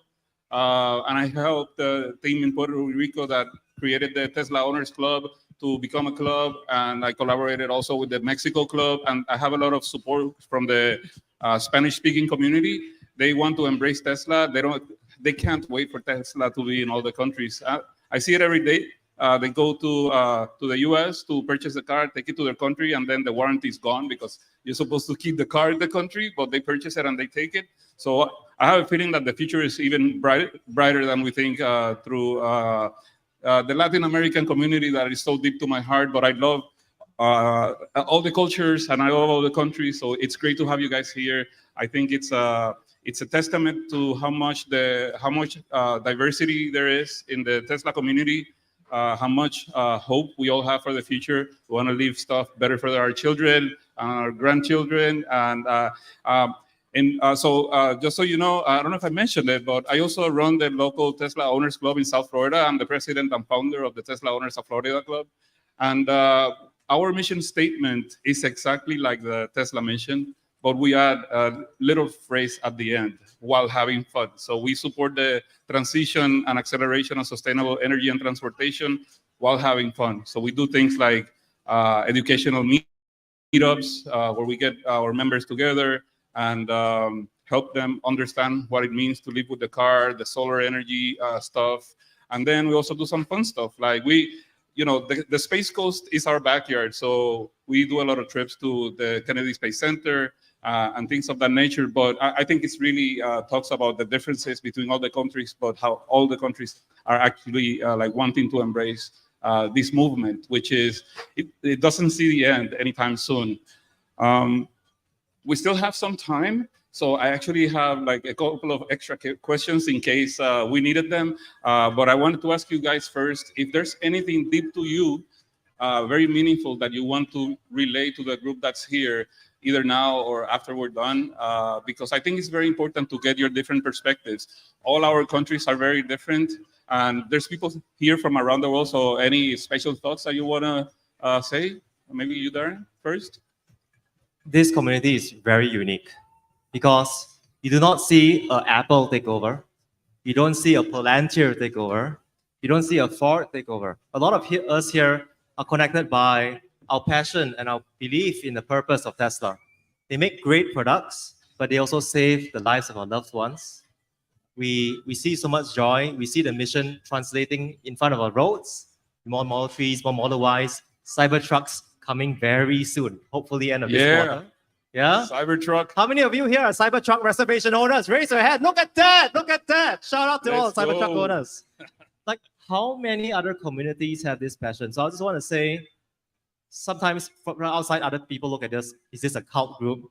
I don't know. It may feel like one, but I'm so happy to really get to learn so much and have fun with all of you. We couldn't be here without all your support. Thank you. Awesome. Ryan, any thoughts? Yeah, I mean, I'm going to come from the social media side of things because, like, the fact that I'm on stage now is really a pinch me moment. And so anyone out there, I've met a lot of people that are making content that just want to get involved in the community. And the only thing you need to do is just do it, right? So to be up here speaking in front of you all is really special. And it's just a reminder that you set your mind to something. Here I am. Anyone can do it. So, yeah. Awesome. How about you, Bernie? Some final, additional words. You have a fan base here too. Sorry? You have a lot of fans here that were screaming their lungs out. No, it's I remember when last year we invited John Stringer, the mayor of this town, I guess, to Austria to our silence rally in beautiful Salzburg. It was such a special moment to have like one of the most influential people out there on social media, but also a really good friend now at the moment, coming to Austria and showing him Austria. It was really special. We also always also had like the presidents from Sweden, Tom Victis from Norway and Kirsi from Finland. And we're like, in total, we were 8 different countries, also a Ukrainian guy and German, Swiss. So that kind of really felt special. And there's so many things happened since then. So there's like to call it full circle. So you just have fun be nice to each other, help each other, and you get so much back from this awesome community. It just gives me the chills. And yeah. No. And also like this last Friday, maybe we can show the clip. That was like accumulation of so many things. Like we did so much awesome stuff in Europe, and also with the help of you guys, and especially John, who elevated our picks all over the world. So maybe you've seen the peace sign at the Petersen Museum. That was like 8 countries building this together at the highest mountain in Austria.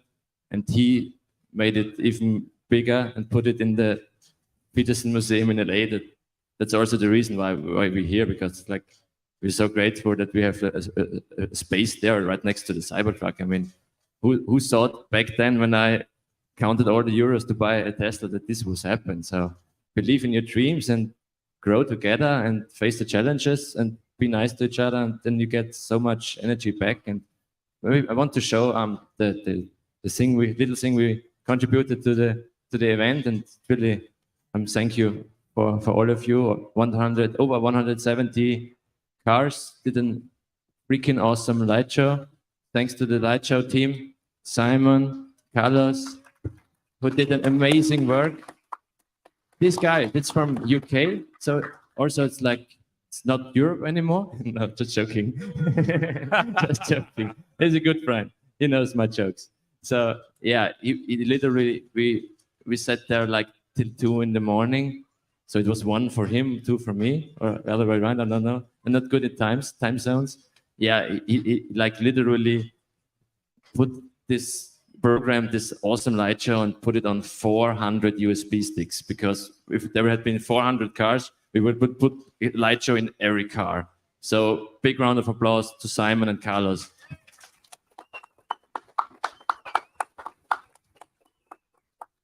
Tesla light shows, and also Darren and Rachel, they were so nice to help out. He's doing. I saw what he's doing in Singapore. It's really high level stuff. It is just doing it perfect. Every Tesla is aligned. So I talked to John. We need this guy. Please let's get these guys. Yeah, we need those help to put something so big together. So I'm really grateful for this international cooperation. Every part is the same value, and also we call them the the race horses, for the reason we had a Twitter space last week, and yeah, I was invited to talk. It was a big moment for me as well, and then I just realized, yeah, I have the best people from the club here from Austria here in California, and it's really grateful. And I told them, guys, you're kind of my best friends, and you're so experienced because we did so many events years before, and we grew together. We had challenges and faced them all, and then now we like, man, I really like that you come with me here, and you're no ponies, you're race horses. So. And then I said this sentence at the Twitter space. So they heard it, and then they like, oh, okay, what did he say? So I set the expectation really high for them, and they delivered. So we went there on Friday afternoon, and they like, oh my God, now we have really to deliver, because I set the bar so high, but they did an amazing job. So please, big hand of applause. Stand up, guys. So now, right. Please roll the clip. That's great stories. You guys have a big club in Austria, right? And you have an annual big event, right? Yeah, thanks for that. Thanks. You get an invite. Yeah, we do the Silence Rally. We put the most effort, 1 year, pure heart and soul in this. So we try to go to different areas in Austria. We did Styria, where I come from, Carinthia, Salzburg, and Tyrol. So seeing awesome landscapes, having good food, good drinks, huge amount of fun, and yeah, some fun competitions. You can win awesome prizes, and we try to get. I talked to Tesla Tino, Raphael, would be really an honor to have you and also you. I invite you to come over to Austria and having really, really good time together. Thank you so much for that. Are they awesome or what? So here's the thing. We have a little bit of time. We're actually 9 extra minutes. And we ran out of planned questions. So I came up with this idea right now. Does anyone here have any questions for any of us? Respective to the Tesla ownership, the community, the different countries that are being represented here, or just open questions in general? Do you have anything? Any hands? Let me know. We'll bring you a microphone.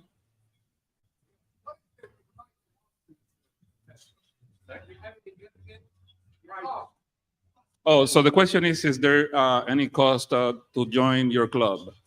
Yeah, we are. Our kind of approach is to do it high quality. So we're not that big in numbers, but in quality. So we have, I guess, the highest fee to become a member, but we also do so much things for the members. So it's 150 euros. Yeah, it's kind of different approach to the free membership, but that's the way how we do it. So if you're there and then you come to events, you will be blown away because we do so much effort and yeah, we take so much time to it and do it as good as possible. Yeah, it's true. I've seen the photos and the videos of the stuff that you guys do, and it's next level. It's incredible what you guys are doing. I can't wait to go there next year. Thank you for the invite. Any other questions here?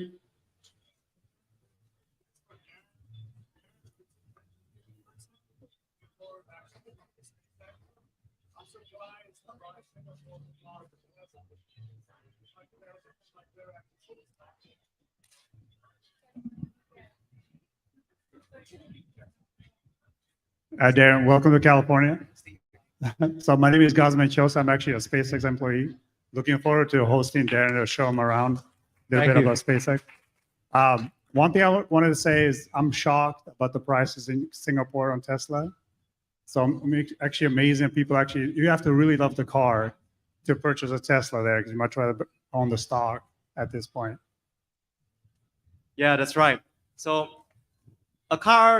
Singapore is a rare place where a car is a nice to have for most people. It's kind of like New York City, but much cleaner, much safer. So it's the US ambassador calls Singapore a real world Wakanda. So there's a lot of good things there. There's a lot of bad things about Singapore, but there's a lot of good things about it as well. The owners who get the Tesla in Singapore, they get it knowing that they're paying the world's highest prices for Tesla, but they make up for it with the passion for the mission. They believe in what they're doing. And so with a $170,000 Model 3, when they drive up to Malaysia, to Bangkok, and any owner that says, oh, a Model 3 is so expensive, 40,000 US dollars, they go, no, brother, no, sister. Let me tell you why. Even at $170,000, the Model 3 is a joy to ride. It still beats many other $170,000 cars here in the United States. So that passion, that conviction, if an owner in Singapore is buying a Model 3 for $170,000, imagine what a $30,000 Model 3 here in California can do for the world. And the next generation car is coming out in 2 more years. Thank you, Gazman, for, again, the service to making us, our world, humanity, a multiplanetary species.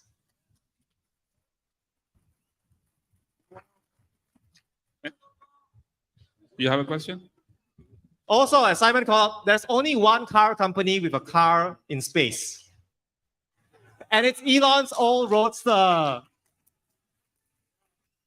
And it's the team from SpaceX that put it up there.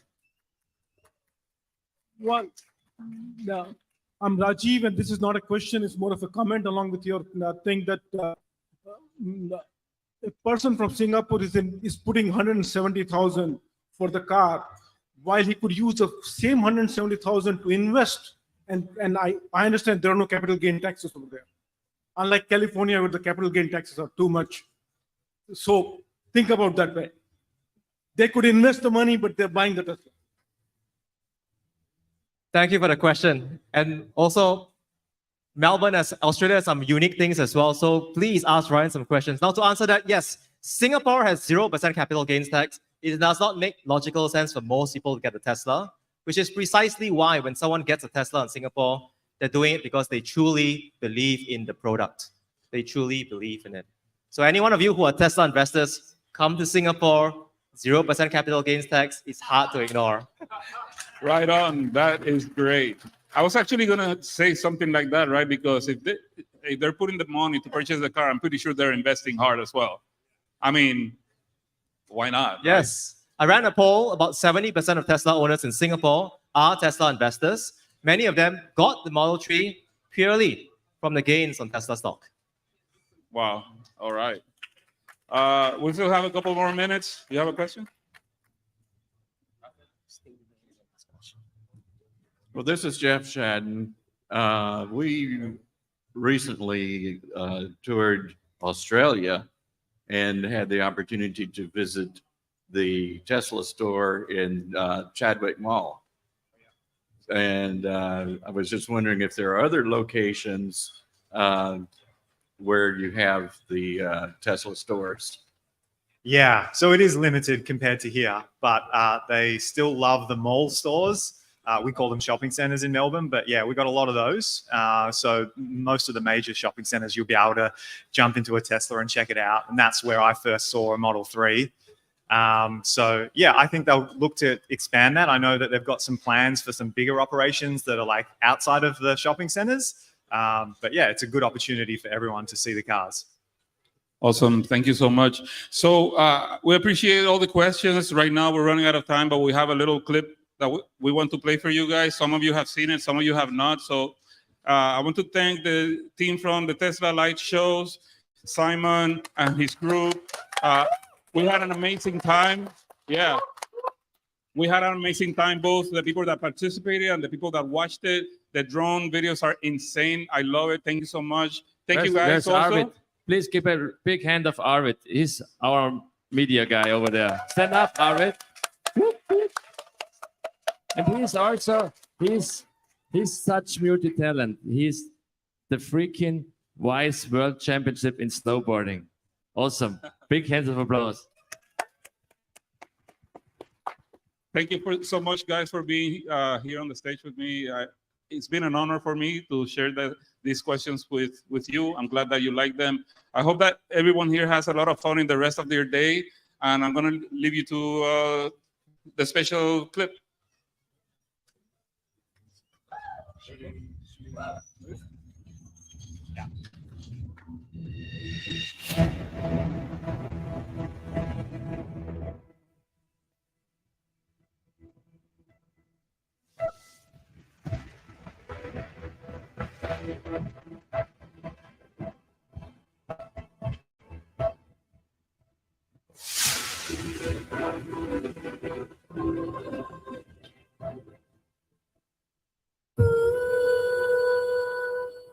It's the final count.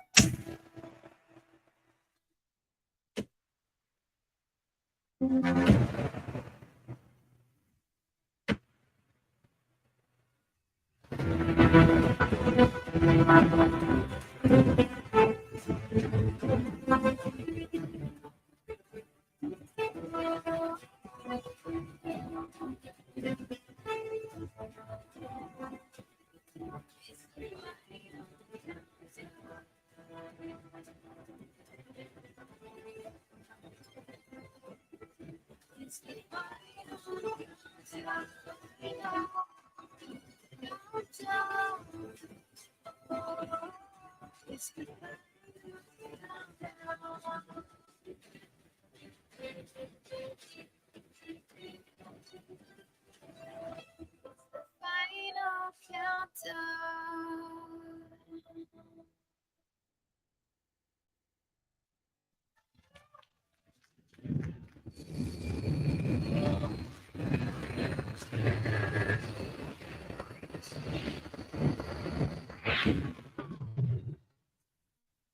What the hell was that? Tesla takeover. They've gone to plaid.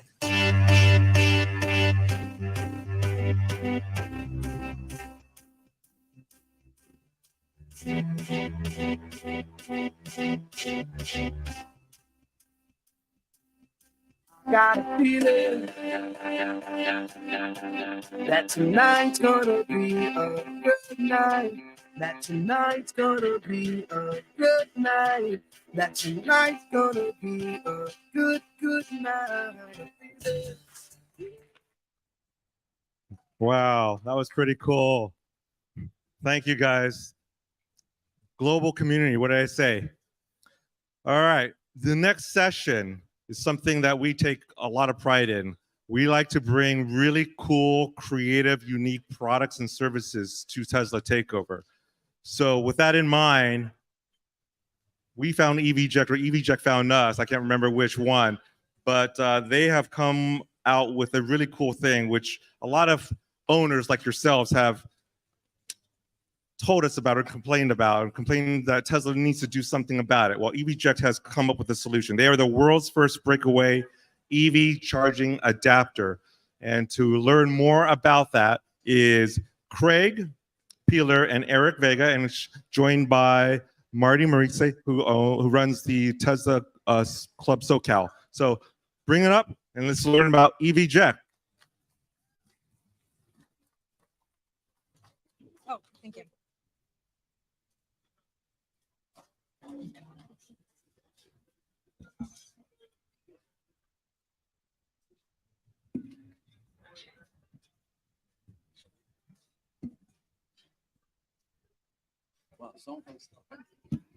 How's everybody doing?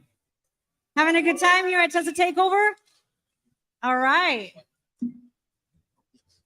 So just so you guys know, I was introduced to this company just yesterday. And when I heard about it, I was blown away. This is a product that everybody should have. And I'm so excited to be here with them and to ask them these questions that I have, because I'm just curious. I want to know this amazing product. The world needs to know about it. Well, it's great to be here, and we really love this community. The Tesla owners are just the best people to work with. Oh, that's right. Yeah, it has been surprising at how incredibly welcoming this has been. It's very seldom that you find so many Tesla owners in one place, and they all understand exactly the message that we're trying to send. So we want to keep every Tesla owner safe. So we came up with a little concept that we thought this could be a big opportunity to go to market, give animals a new purpose to keep people safe. And so this was version 1 of how we wanted to keep all the Tesla owners safe. If we want to go ahead with the video. Look at this creepy guy. Hey, lady. I thought we could. She can't move. She's charging. Never? Oh, what? Is that a monkey? What? And he's in the cover. Oh. Oh. This is nuts.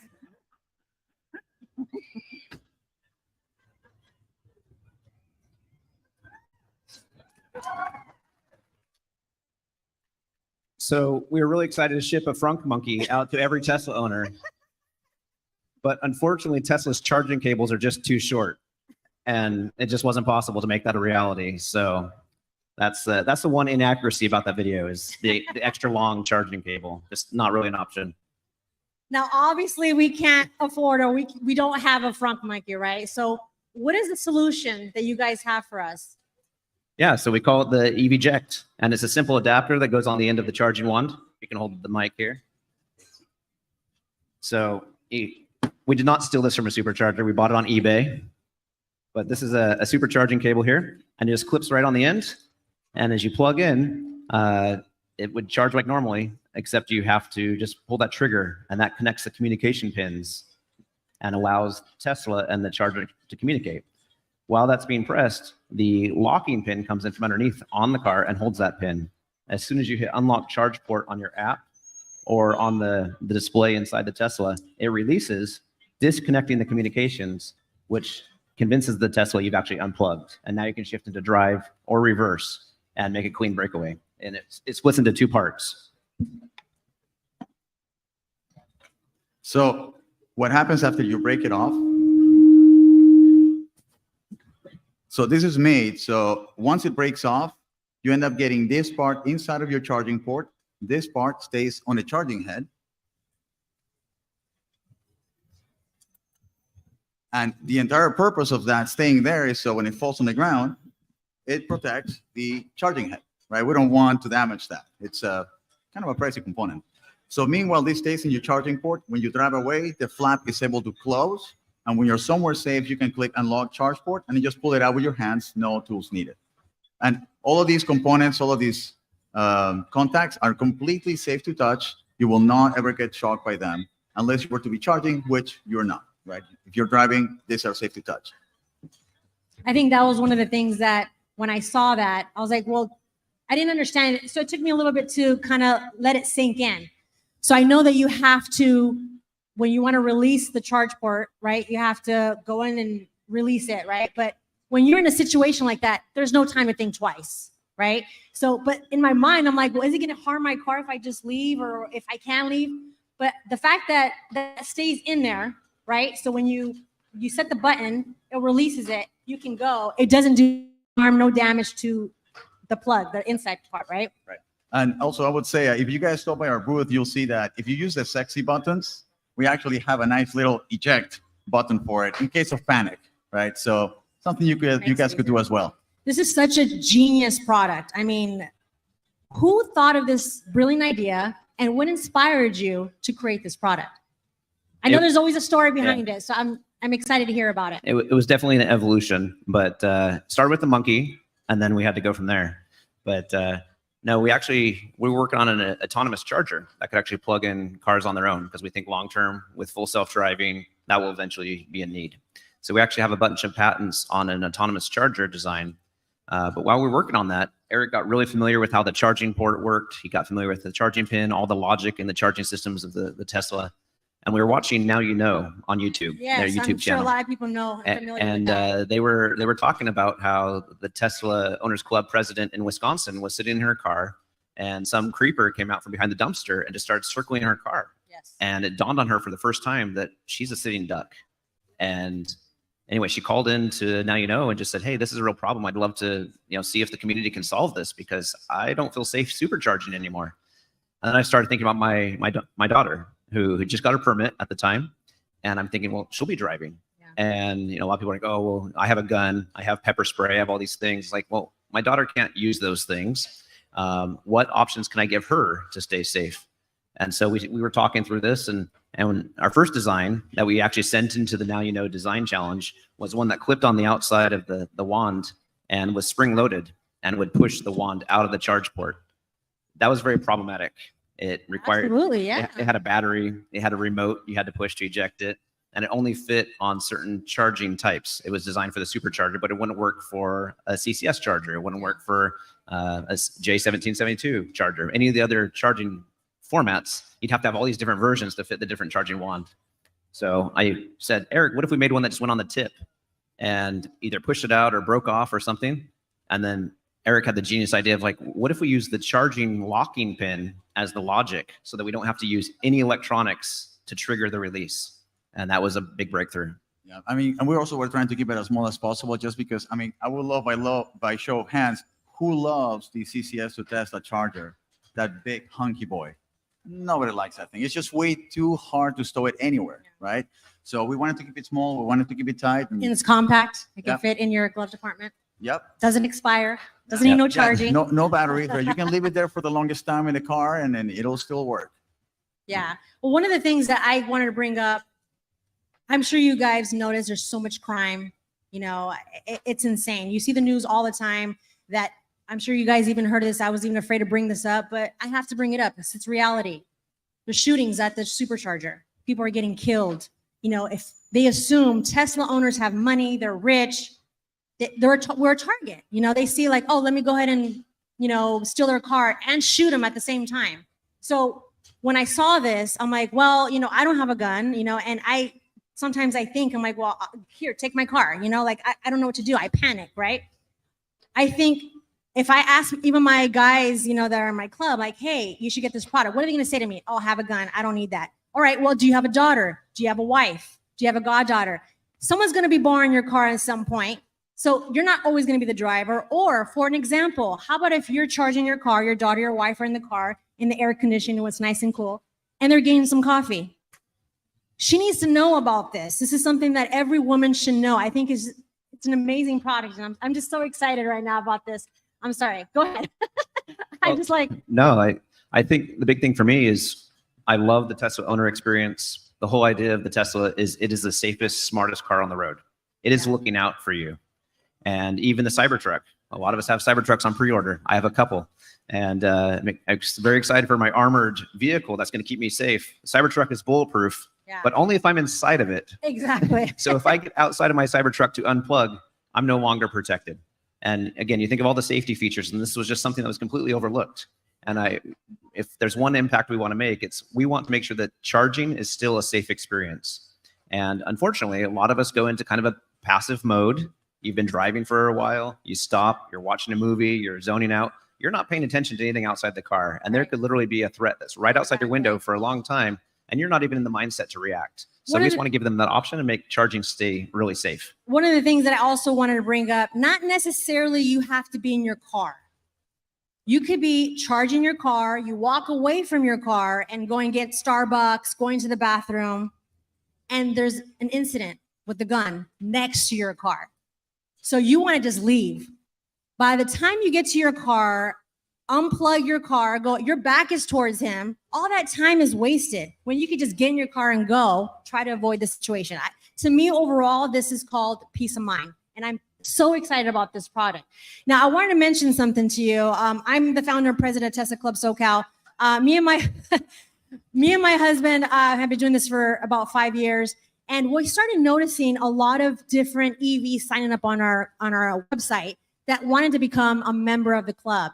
And I told my husband, you know what? Why don't we be more inclusive and just welcome all EVs? Because that's what it's about, right? We're a big, huge community. And so we started SoCal EVs. So my next question to you is that I know that this is offered to Tesla owners. Now, in the near future, do you guys open it up to all EVs? So we were actually working on a CCS1 solution for non-Tesla owners before the NACS started taking over. So kind of nice that they took a bit of work off our shoulders. But yeah, it is plans. We do have plans in the making to cover every other non-Tesla vehicle out there. So the guys in Europe, they have something coming. But oh, that's good. Yeah. My next question, really quick, is this offered all over US? Well, in the United States? Yeah, we're shipping right now US wide. We're taking pre-orders throughout the US. We have a lot of requests in Asia and Europe, Canada, Mexico. We've had a lot of interest. And so those will be coming. But right now our store is set up to just fulfill US orders. What kind of relationships do you want to have with your customers? We want to make sure that we're representing the voice of the customer. I come from a long background in software development, and it's really important to me that we provide a high quality user experience. And so we want to hear about people's stories. We would love to see the Sentry Cam footage of how someone approached your vehicle or what happened. How were you able to escape? And so as part of that, anytime somebody sends us a footage of this actually being used in an emergency situation, if they send us the part that remains with the car and the footage, we'll send them a free replacement, because we want them to not have any doubts about using it. We don't want them to hesitate and say, oh, I don't know if I want to use the breakaway right now. You shouldn't think about it. It should be just like a fire extinguisher or anything else in your house. You're like, when there's an emergency, I'm going to use this. And so we want to have that dialogue with the consumer, with all of you as the community. We want to hear the feedback. We want to know how we can make the charging experience safer and just more reliable overall.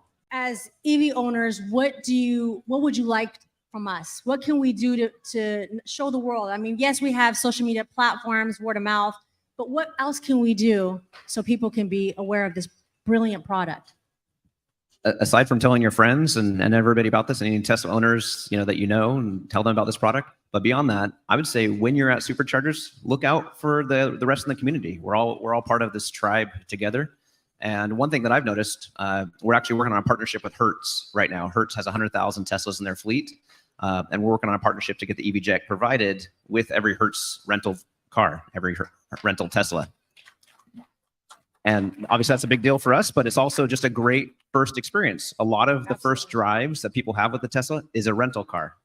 So be patient with people who don't know how to back into supercharging spot. I've been noticing this. And if you look carefully, like, oh, that's a Hertz rental car. That's why they don't know how to use a supercharger. Be patient with them. They'll come out, they'll fumble with adapters. You'll see them and they're like, no, you can actually just plug in, right? And we want to make it a better experience for everyone. So be gentle, be kind to the Hertz rental car drivers. Make sure that they feel the Tesla love as well.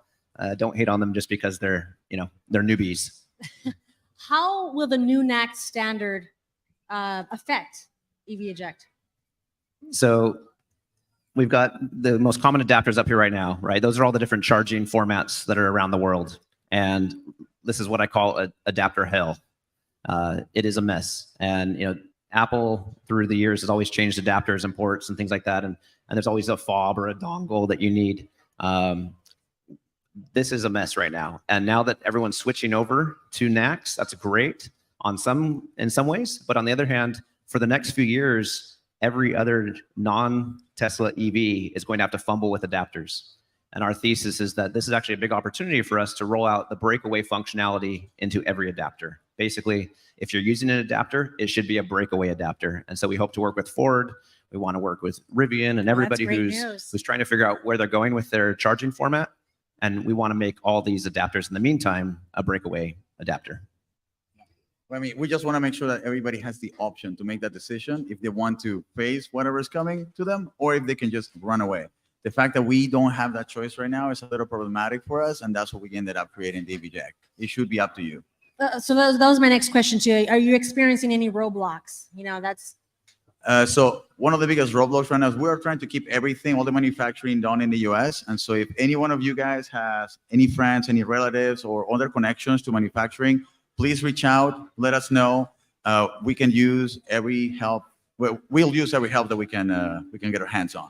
Right? And also give us any input on the project, give us any input that you see on the product. We can only innovate and get better by getting your input. We don't know it all. We can't see that far. We need your eyes. So Eric and I are big Sandy Munro fans. This was one of our highlights. We found him at CES. We've talked to him over the last couple of years about different products we're working on. We found him at CES, and when he said this to Eric, this was just a great moment that he said this should be included with every EV. And we're pleased to report that we showed him the new version. This was an early prototype. You can see it's white. It was just our first 3D print that Eric had just made just the week before. But we met with him yesterday. And crop the image. But he came by our booth and he said he was very, very impressed with the product. And he was very complimentary of Eric's engineering and design work. So we're proud to get that endorsement from Sandy yesterday. What do you want to be known for? We want to be known for delivering safety and efficiency to the market. And that's why I feel like Tesla and your product going hand in hand, because everybody knows Tesla is one of the safest cars on the road, gained the 5-star rating, and the fact that you have this product, that's why I feel like this is a great combination that everybody should have a peace of mind, knowing that you can charge your car and not have to worry about sitting in your car, being stuck and being stressed out. Like, oh my goodness, do I have time to go outside and take it out? Like, seconds can change your life. So I'm really excited. For all those that would like to see a demo at the end of the day today, after May Musk and after we wrap up everything, we're actually going to do a breakaway simulation over at our booth. So if you'd like to see that, come on over, film it. And we're giving away 10 of these prototype units that are fully functional. They're just a little bit more of a rough finish. They're actually 3D printed with a high temperature filament. So they're fully functional. You can use them every day, but they're not the final finish of the injection mold. But we're giving away 10 of those. If you enter to win, there's a QR code right by our booth.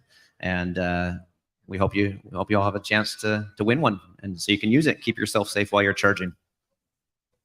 Anything else that you want to let us know about your product besides, the safety and peace of mind? Anything else that we should know about?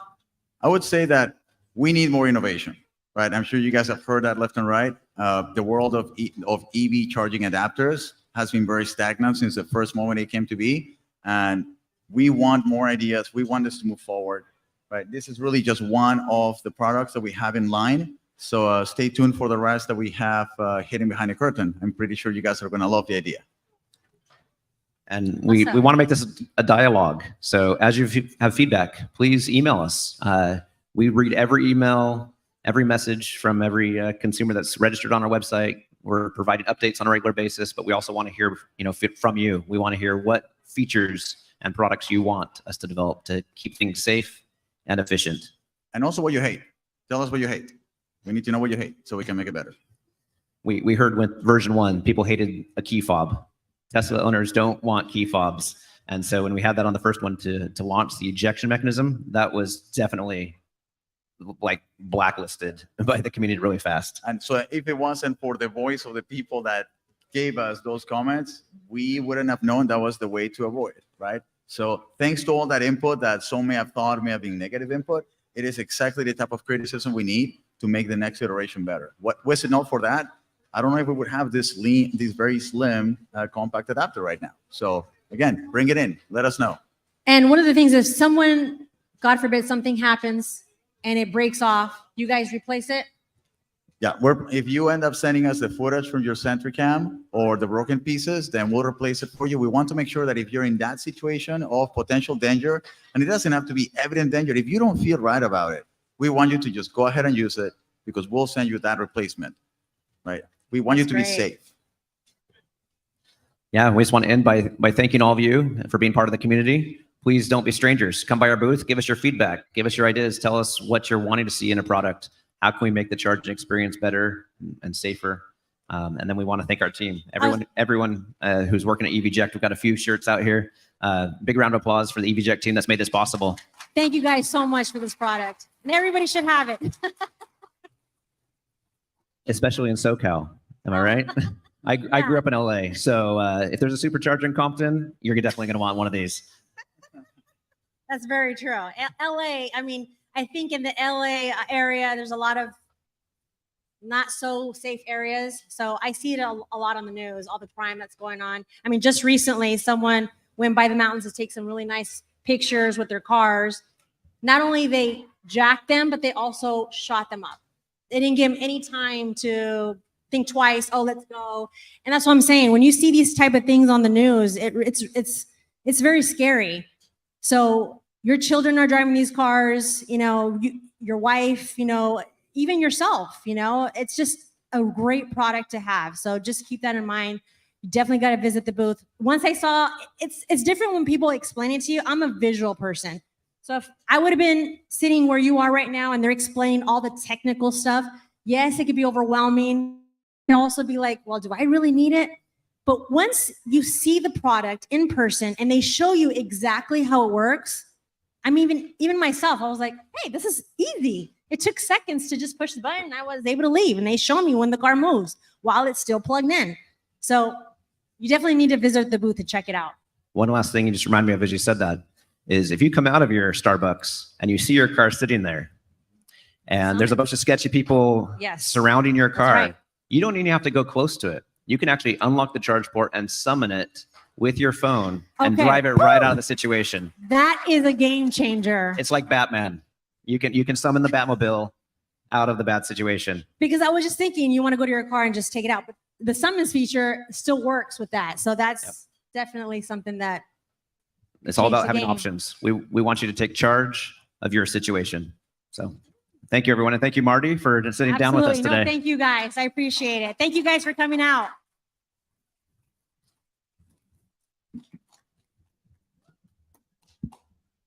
With 7 incredible choices here on location, you won't go hungry or thirsty today. We have options from Mexican, barbecue, hot dogs, Mediterranean, as well as local craft brews, coffee, and shaved ice for those looking to satisfy their sweet tooth.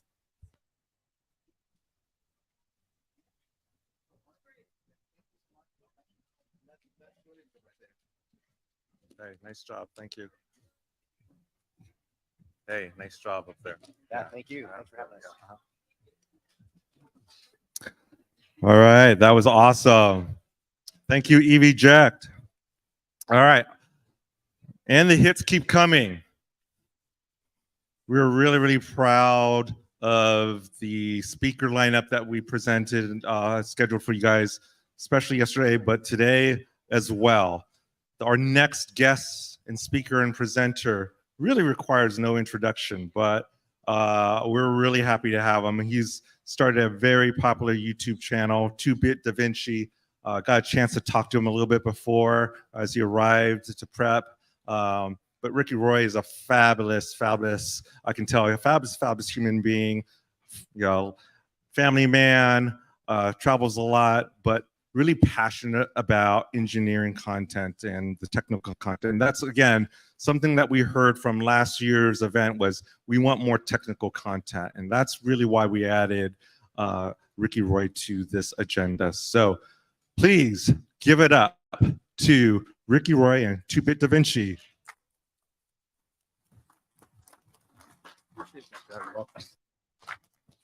Can you guys hear me okay? How's everybody doing? This is actually a pretty good turnout considering it's day 2, it's 1 o'clock. Hopefully you guys got lunch and had a little time to yourselves, but I'm so glad you guys made it. Before I talk about myself, I wanted to take a quick minute and thank all of you guys. Tesla, what's that? Right? Tesla doesn't do marketing. So what that means is it's kind of up to all of us. And this Tesla story wouldn't be possible without all the owners clubs, and things like this, butts and seats, people talking to their neighbors.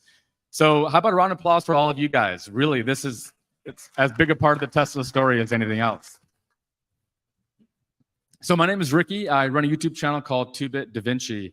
I went to school not far from here. I went to Berkeley for mechanical engineering, did about 8 years in aerospace engineering, worked for the US Navy on an F-18 fighter program, and then made the switch to software with my brother, who's right over there. When he graduated and told me how much software engineers were making, I was like, I got to make this shift.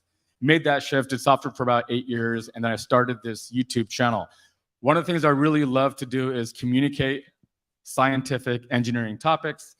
It's something that I'm still kind of figuring it out, being not overly technical, but providing context. So what we do, we provide engineering context for like the stories of our time, the things that matter most. I did a video yesterday on the room temperature superconductor, if you guys have heard about that. It's fascinating stuff. I had a really good time with that one. All right, so in 2017, I made a video on the Tesla Model 3 and the true cost of ownership. And in this video, I still remember, it was one of my first hit videos. It probably has like 3 million views, which was amazing for us at the time. And I compared a Honda Civic, a BMW 3 Series, and the Model 3 in terms of long-term ownership. So we're talking 1 year, 3 years, 5 years, 10 years. And I still remember in the comment section, I got so many comments from people saying, no one is selling their Civic to buy this $50,000 Tesla. No one's going to do it. And the BMW people, it was, why are you picking the highest trim BMW? It doesn't make sense. It's not a fair apples to apples comparison. And my rationale was, well, you need to get that to have any chance of being as fast or high performance enough to be in the same realm. And then about a year or two later, Tesla posted a report on the most commonly traded in cars for the Tesla Model 3. Both of those cars were on the top 5 list. Honda Civic, and actually I talked to somebody yesterday who literally traded in a Honda Civic for a Model 3, and it's like their favorite car. They got a performance model, and did you do that too? Yeah. So that ties into something that's going to be a theme during my talk, which is one of the hardest things in engineering is extrapolation. If you want to look at the past and use the data from what's already happened and try to figure out how I can predict or forecast what's going to happen, is one of the hardest things in all the world, right? And disruptive companies like Tesla really prove that point. It's very difficult to look at the past when you're talking about the future. We'll turn back around on that. So in the interest of forecasting, who knows how many cars Tesla made in 2020?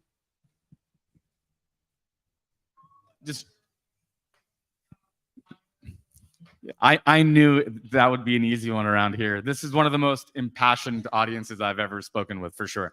So that is correct. 2020, Tesla made 508,000 cars. They made almost, yes, There's going to be.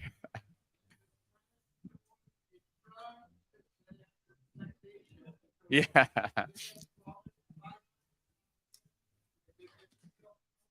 Yeah. And I'll get back to the COVID component and some of the supply chain stuff.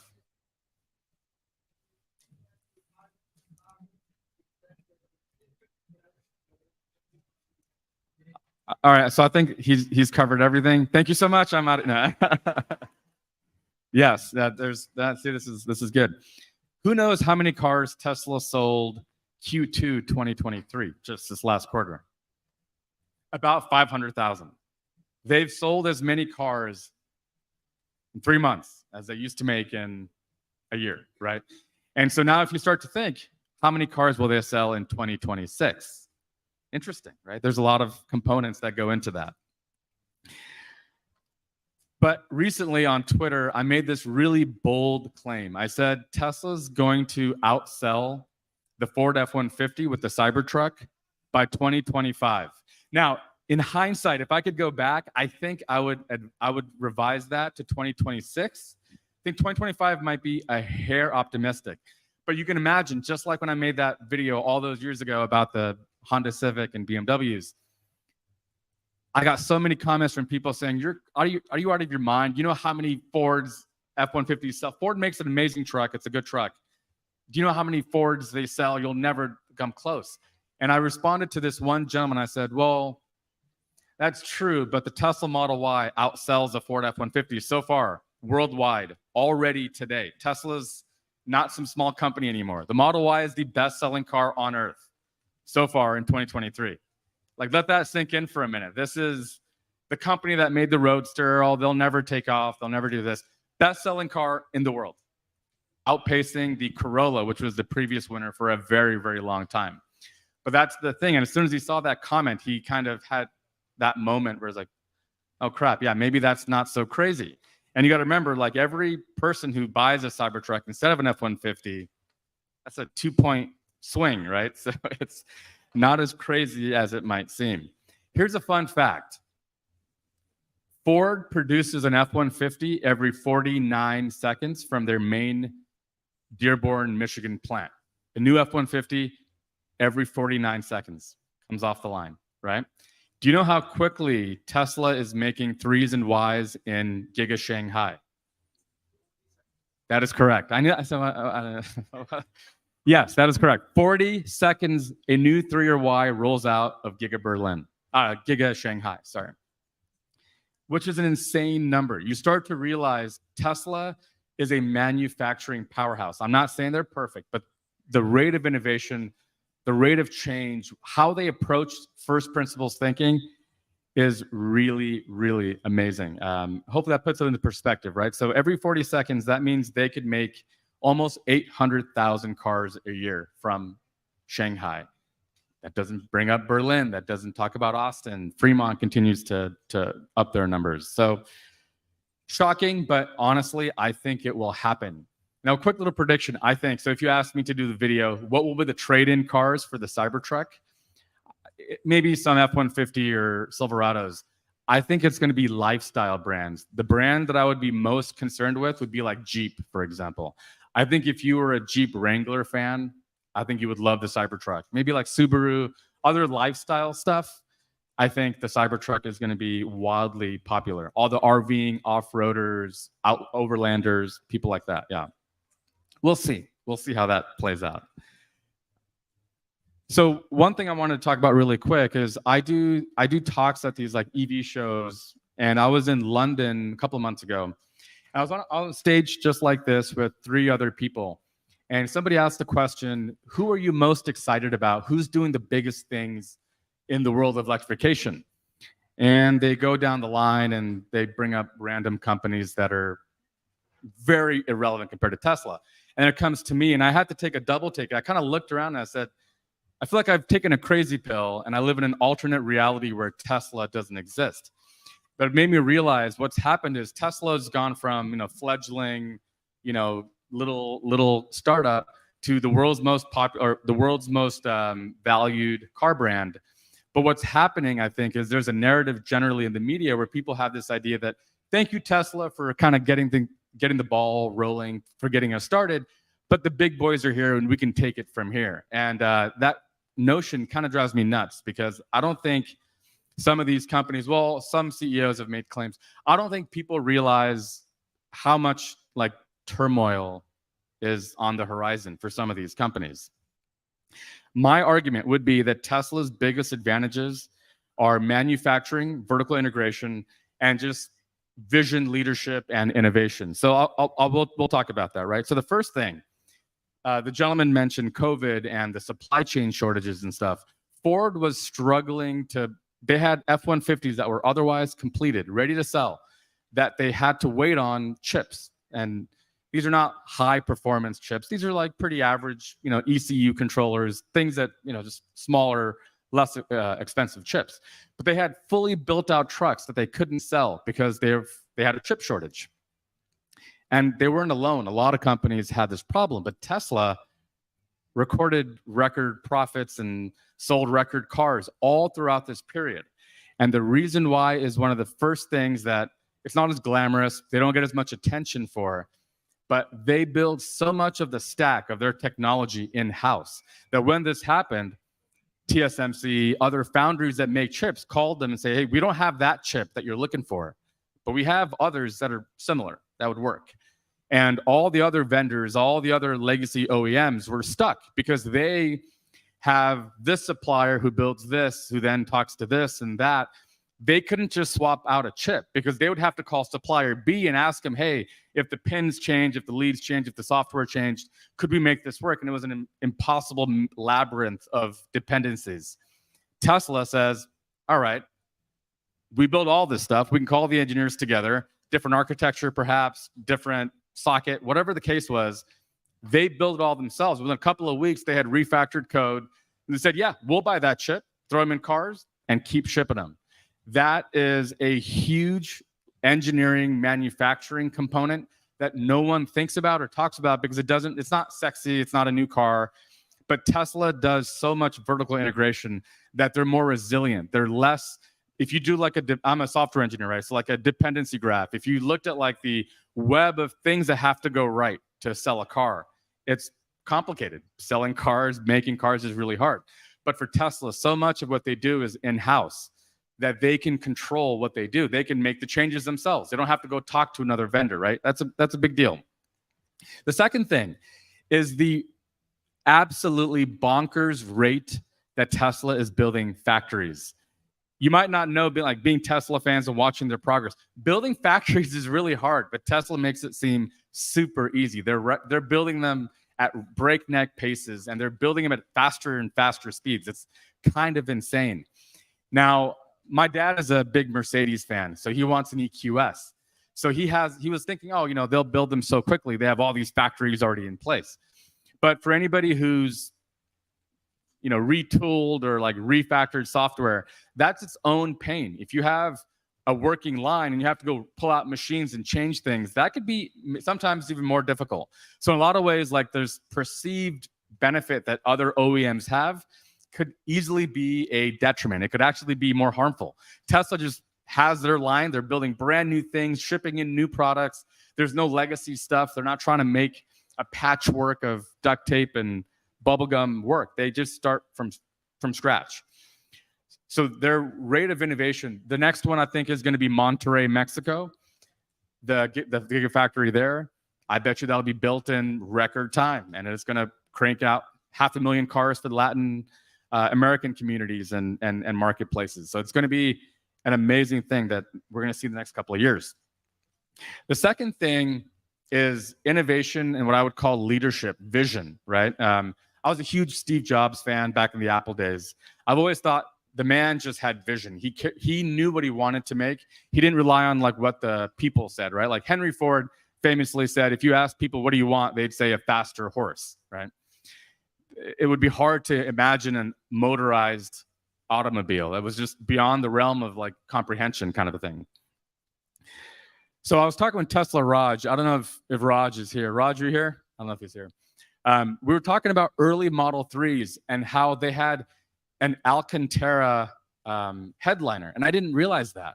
So early VIN Model 3s came with this really cool Alcantara headliner that they then removed. And we were talking about why they did that. Like, why would they remove this cool headliner and go with this cheaper material? Well, first of all, Tesla didn't ask people's opinion. There was probably a reason why this material or this process might have held them up, materials, supply issues, and they didn't want to have all these different options. They have a really streamlined process. Tesla is like Costco. You go to Costco, there's like 1,000 products, but they're really good and they're the best prices and they work. You go to Walmart, there's 1 million products, 800 types of peanut butter, and it can be kind of analysis paralysis, right? But there's probably a reason they got rid of that Alcantara headliner, and it probably had to do with how they produce cars, maintaining their margins, making a lot of money per sale, and keeping the supply chain moving, which is a difficult thing to do. In engineering, oh, that's so cool. How cool is that police car over there? I don't think I saw it moving yesterday. So in engineering, there's a push and pull, a struggle between innovation and doing things the old-fashioned way, right? They're not entirely at odds, but if they were circles, it'd be like a Venn diagram where the overlap is very small. And the reason I say that is because if you work in critical things, airplanes, cars, things where people's lives are on the line, innovation is scary because if you try something new, what if it goes wrong, right? Do you want to be the first, if you're Boeing, do you want to be the first airline to have some radically new shape? It's a delta wing and it's hydrogen powered. Because if anything goes wrong, you're going to get a lot of bad rap, right? So innovation and engineering are an interesting combination. A lot of companies don't really innovate. If you look at pickup trucks, they change the grill. The grill gets 5% bigger every year. But other than that, it's kind of the same. It's kind of the same thing. There hasn't been a lot of innovation. It's body on frame. It is what it is, right? The Cybertruck is absolutely bonkers what they want to do. An exoskeleton is a radical departure from an engineering perspective. And Tesla doesn't shy away from that. They do things, for example, let's see if that was, so for example, the GigaPress. I still remember when they made, you guys are all familiar with the GigaPress, this massive machine that removes the need for all these various stamped parts and simplifies things, right? Model Y, when Model Y came out, it kind of coincided with when they moved to this new method of manufacturing. And it was, at first, I remember the news from the mainstream media, it was like, this is crazy. This will never work. It'll be too complicated. It won't, X, Y, and Z. Now, every legacy automaker is moving in that direction. They're buying the same equipment, and they're moving to more gigacasting style architecture. But the reasons for why you should do this is a 40% cost. That rear assembly for the Model Y, 40% savings compared to the old-fashioned stamped and welded approach, which means higher margins, right? You make more money per sale of a car, smaller carbon footprint. There's less machines, less welding, and finally, strength and rigidity and so much else, right? Tesla is a hardcore engineering company, and that's something that I don't think gets enough publicity because it's easy to get caught up in like a new model or like the Cybertruck gets all this attention. But there are 1 million engineering optimizations that happen every day. And every little part just gets the prices down a little bit more, brings the weight down, a couple more miles of efficiency, right? I'll give you another example. Oh, what happened? All right. So do you guys know about the Octovalve? Yes. Yes? That is some crazy engineering. And the minute I saw it or I heard about it, my first thought was, why does nobody else do this? I'm sure they'll copy Tesla now.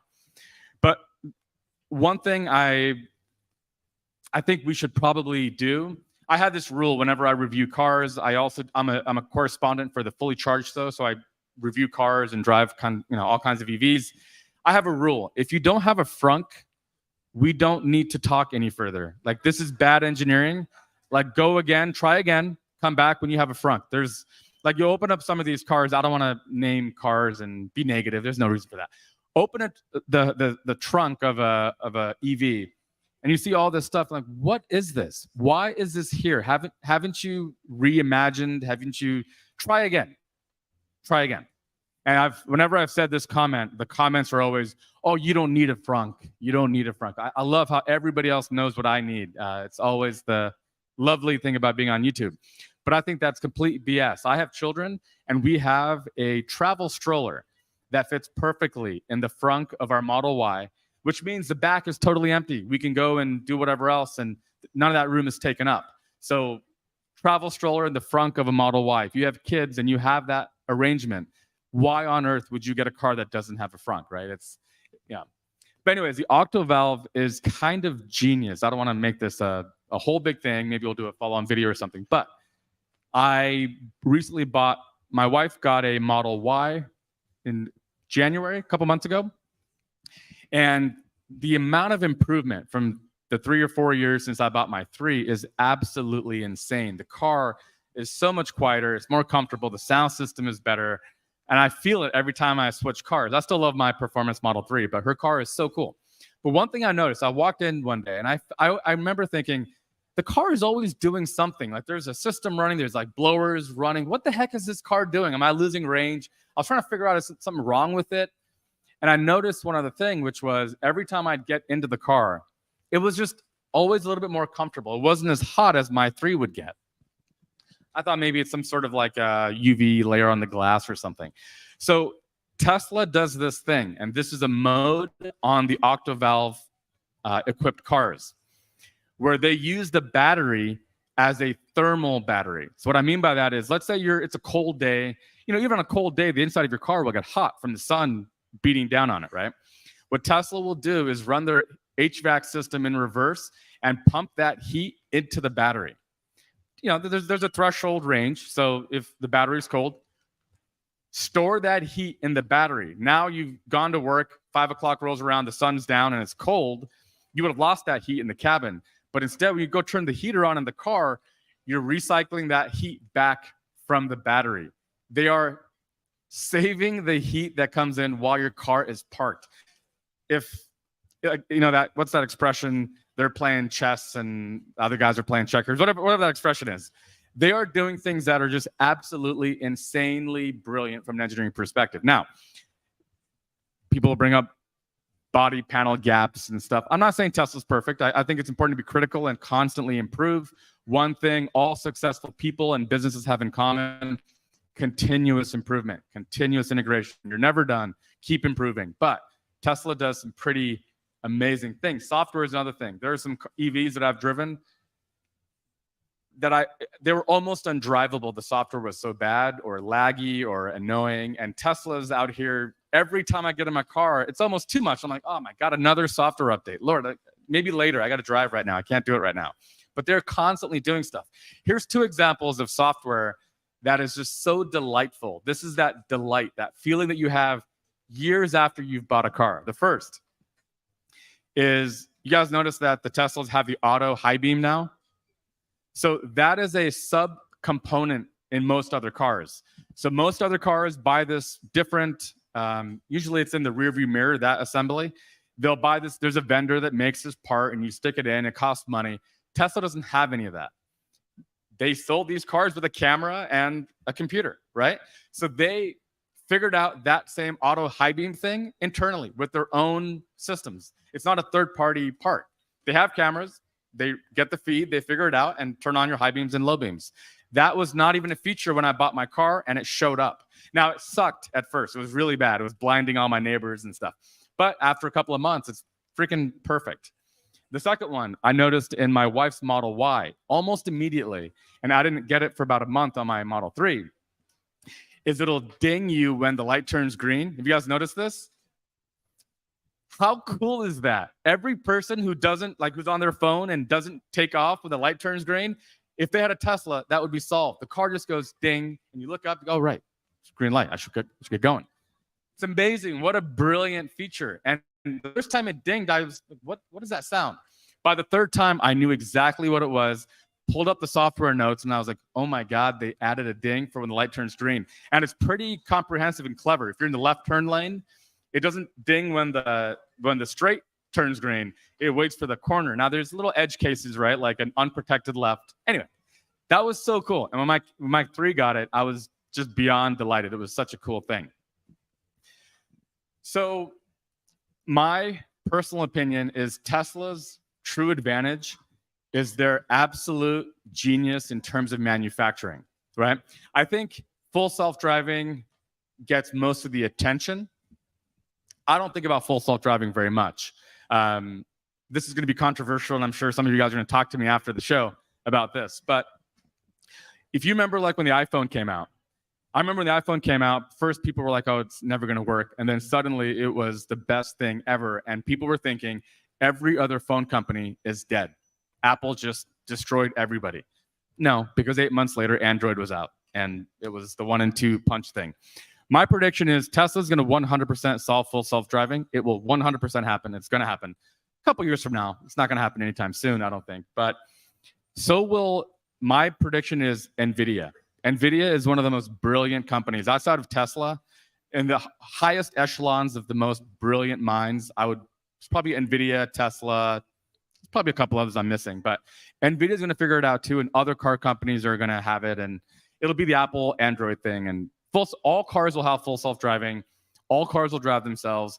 It'll be a requirement and not really even a feature. It'll just, if you don't have FSD, full self-driving, no one's going to buy your product in like 10 years or whatever.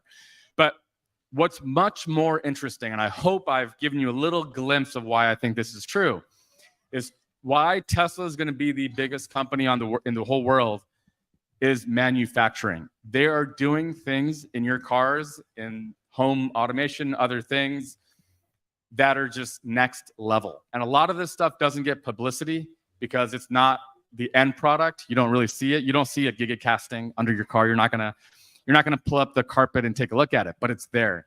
And what they're doing is they're bringing their margins higher and higher. They are the most profitable margin-based company by a ton. The other companies are actually, a lot of them are losing money per EV sold. And so I'm a little nervous about that because I want to see the entire industry transition.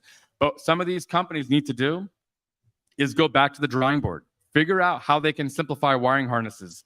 Sandy was up here a little while ago. We had this chat maybe a couple of years ago where he's done teardowns on cars and ripped out the 100 miles of wiring harness. And he's like, what is this? Why is all this here? Why haven't you guys figured out a better way to route? Why haven't you reimagined, right? One of my favorite stories about the Steve Jobs era, and I remember this vividly, the iPod Mini. You guys remember the iPod Mini? The world's best-selling MP3 player by a million miles. It was like 80% market share. What does Steve Jobs do? Any other CEO would have been like, make it 4% lighter, hold 10% more songs, just increment on it. Throws it away and starts from scratch. And what they come up with was the iPod Nano, which was wildly brilliant and a product that would never have happened if you didn't have a clean sheet design and start it all over. So a lot of these companies that are making cars today, like I mentioned the frunk thing, right? There's a good metric. If you don't have a frunk, I think you got to go back to the drawing board and just start over. But eventually these companies have to really try to get their profit margins up, because otherwise it'll just be a grind and it'll be a constant problem being profitable enough to keep building more electric cars. And so while there are more electric cars out now, my concern is still about the margin. You have to have good margins per car. If you don't have that, you're not going to invest the R&D. You're not going to do the things that Tesla does. The reason why Tesla does the things Tesla does is they make a ton of money per car. And the reason why they make so much money per car is because of a million little things like that Alcantara headliner. I kind of wish I had that. That's a great thing. Raj has it on his car. It's really nice. I don't have that. But you know what? Tesla doesn't give too many choices. They don't really follow trends. They set the path. They know what they want. And they have always been smart about understanding the value of high margin in all their cars, because they can control all the levers. You guys have seen, how many of you guys have been noticing the wild swings in their car pricing lately, right? You got to remember too, they don't have the baggage of a dealership. They could sit there and just control the demand levers whenever they want. Like, oh, there's a slew of cars. It's a bit of a slowdown. Knock $2,000 off the price of the 3 and the Y. Sell more of them. And then turn it back a week later. They have control and levers that other companies don't. If you have a dealership network, you can advise things, but they can, at the end of the day, do whatever they want. And during the pandemic, all these companies had $20,000 and $30,000 markups on their cars. which is insane. If I'm trying to buy a car, I'm an average person. They're already expensive to begin with, and now I have to buy a $30,000 markup. It was a very big struggle for a lot of people. Probably knows what I'm talking about. So if you look at the time horizon, right? I mentioned early on, one of the hardest things in engineering is extrapolating data. Interpolation is easy. You have a couple of points and you figure out what happened in between. That's easy. Extrapolation is one of the hardest things. You might be tempted to think that Tesla, okay, so they 4 times more cars, so they'll make, but it's hard to know because their dominance is actually increasing. It's like the expansion of the universe. It's speeding up. I actually think people keep saying that the others are catching up.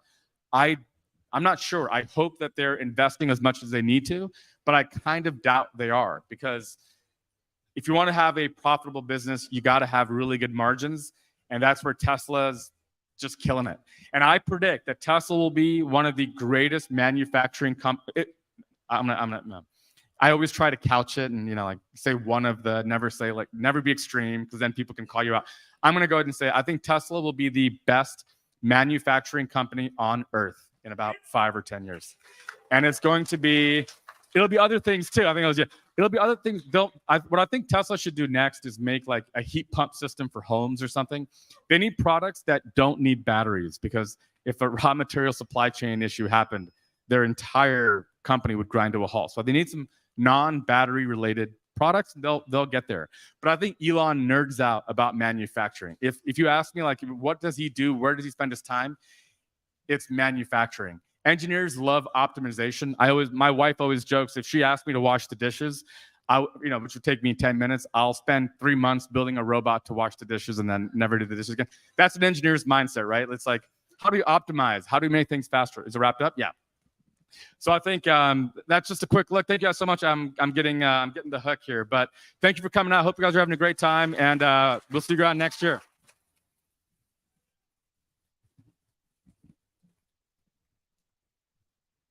We are truly honored to have the amazing community that we have and the support that you all provide. Make sure to use the hashtag Tesla Takeover for use on all social platforms to show the world how incredible that this community is.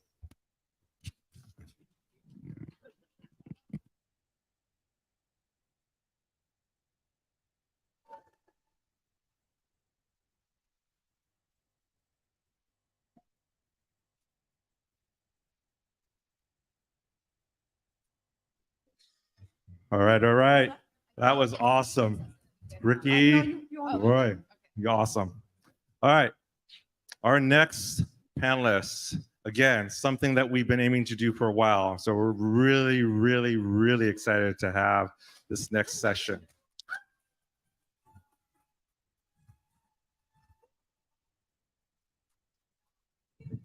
So really please, let me give you some backdrop and some context. So again, last year's post-event survey, someone said, it'd be nice to get some women involvement on stage. So we took that to heart. I mean, this is a pretty male-dominated area, as you guys all know. And so these women here on stage with me are trailblazers in their own right, and contributing to this electric mobility through content, through their influences. And so here we've got the one and only K10, Tesla Joy, and of course, MST Tai 2, yes. Heather, otherwise known as Heather, of course. And then to lead this exceptional panel is Birgit Racine, who's our chief content strategist. So give it up to the women's panel.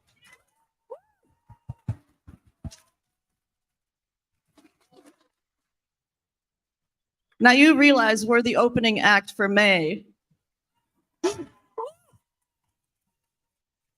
We're not going to dance, but we'll talk. All right, I'm going to start by introducing to you these incredible ladies here on stage. So, Kristen, also known as K10. Hello. You got your first Tesla in April of 2018. Correct. You bought the stock in 2019, upping the game. And your current Tesla is what, a red on white Model Y? That's right. That's what I have. A What about model- that Cybertruck? I have a Cybertruck on order. I took an order the night of the unveil, like a Who's lot of gonna us follow did. in K10's footsteps? Cybertruck orders out there? Yeah. All right. And you started a podcast called The Third Row Group, which I don't know if you guys realize, but they interviewed the entire Musk clan. Yeah, that was pretty wild. I started the third row, and then a bunch of us in the group started the podcast, and we had an account going and everything. It was really good. You know, that was right before COVID. It kind of happened, let's see, January 4th, 2020. We interviewed Elon at his house. Some of you might have seen it. It was really cool. May was there. Yeah, it was pretty cool. The Musk clan are pretty amazing people, and we feel honored that we had the chance to actually interview them. Like a few months later, we interviewed May and Tuska, and then a few months later after that, we interviewed Kimball, which was pretty cool. Yeah, I saw some of the podcasts and it was really nice. It was like a little round table. They're all just sitting around Elon Musk like nothing, you know? Yeah, that was, he's extremely hospitable. It was really nice. Yeah. Excellent. So we'll get into that. Next to her is sitting Joy of Tesla Joy. You've got a 2018 long-range unicorn silver metallic blinged out Model 3.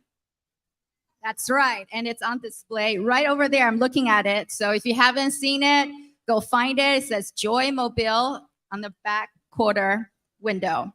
And vote for it. And I have a yoke. Excellent. Just put it in a week ago. It's a woman with a yoke.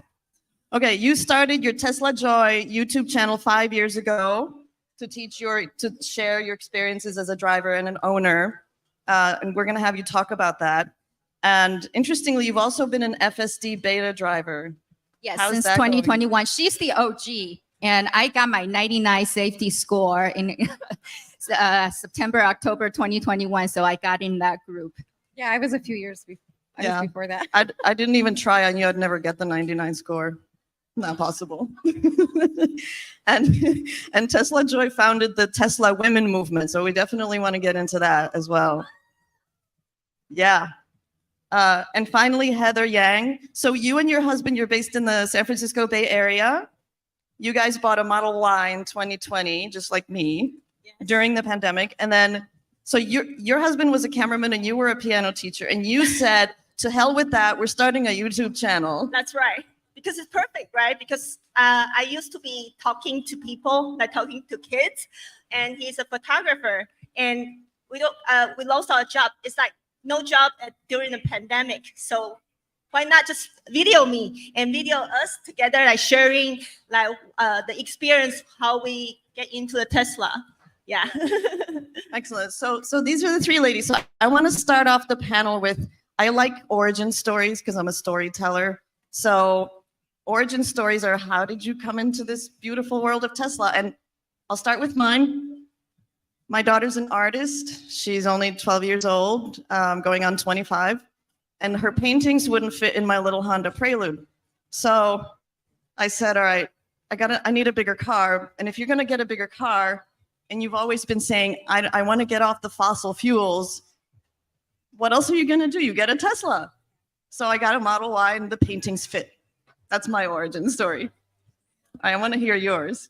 So I started, I've been interested in the idea of electric vehicles way before. I mean, even back in high school in chemistry, I was thinking of weird things like that and magnetic roads. But I saw the Teslas driving around through the 2000 teens, and then it was about 2018 that I had read an article actually on May Musk. And then I read on Elon. She had mentioned Elon and what he was doing with Tesla and SpaceX. I was like, wow, they're really making an inroad with this. It's actually keeping, because so many years we've seen GM with their car and it got crushed. We've seen other vehicles that try to do really well. So I'm like, I want to get into this. It seems like it's actually, it's going really well. So I got into Tesla then, and here I am now. I just kind of dive really deep into what I love. So. Joy? My first experience with Tesla was 2016. At that time, I had a job that was involved in advanced technology and emerging technologies. And we took our clients to do a Fremont factory tour. And at the end of the tour, they gave us a test ride. So that was my first time ever in a Tesla. And I also experienced autopilot for the first time and auto park. And I was just blown away. They also did the ludicrous mode launch, if you remember ludicrous mode way back. So, but I was like, I cannot afford the Model S, but they announced the Model 3. So in April 2017, I put down my reservation, and July 14th, 2018, I picked up my Model 3. And I'm not looking back. And so me, Heather, and my husband, Cameron, we got our Model Y in 2020 during the pandemic.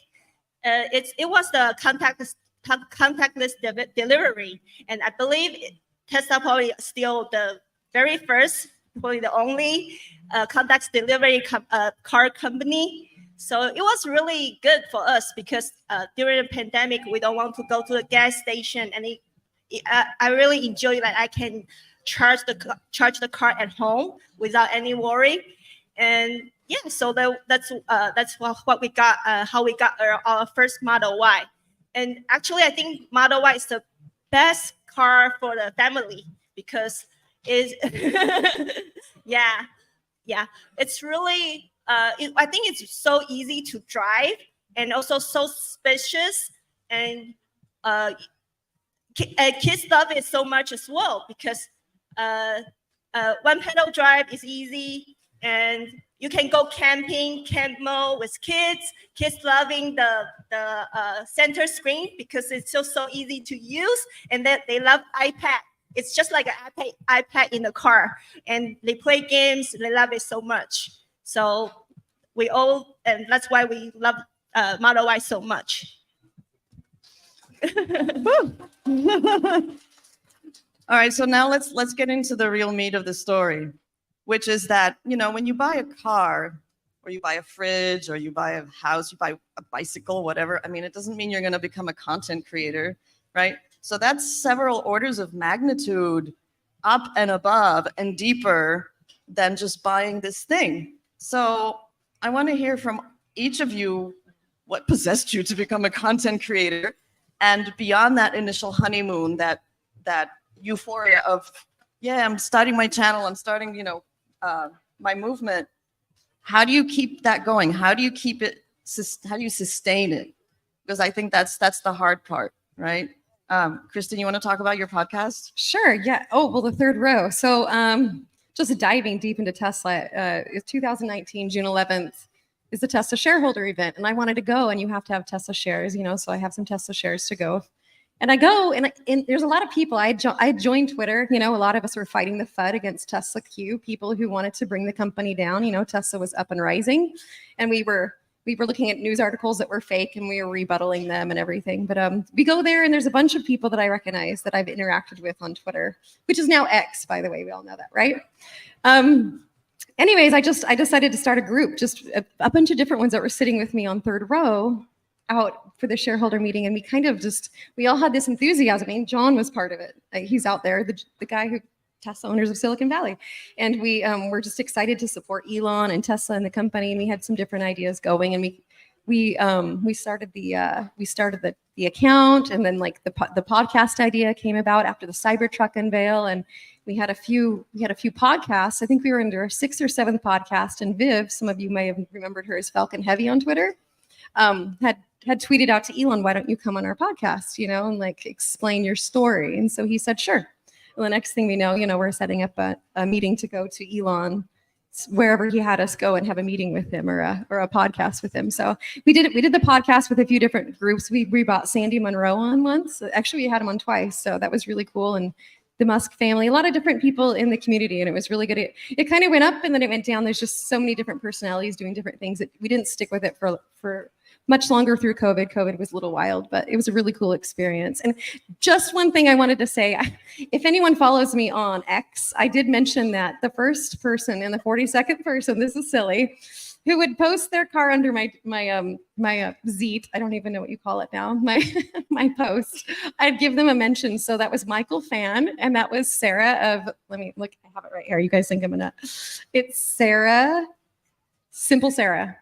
So Shout out to them. Her account's pretty cool, and Michael's pretty cool too. So, All right, Joe, All right. you want to go next? So what are we talking about again? We're talking about why in the how world. I got into like the content. So you buy the car, you buy the stock, right? What's Yes, what's I bought between- the car, and 2 months before I bought the car, I invested a little bit in stock. I'm not a finance person, I'm not a stocks person, but I was like, hey, if I believe in this product, I should support it. So I'm not a Tesla nair, okay? Just I'm putting it out there. But I do own Tesla stock since May 2018. And so I mentioned I picked up my car in July 2018, 5 years ago. And then 2 months later, in September 2018, I decided to start making videos and created a YouTube channel. How I got started was I joined some Facebook online, owners group at the time, because there's a lot of new Tesla owners since the Model 3 floodgate opened. And a lot of people had the same questions, and they were just asking over and over again, and people are out there typing. My background is actually in engineering, electrical engineering. That's what my degree was in. So I've always been in a tech world. So I'm a little bit more techie, gadget type of person.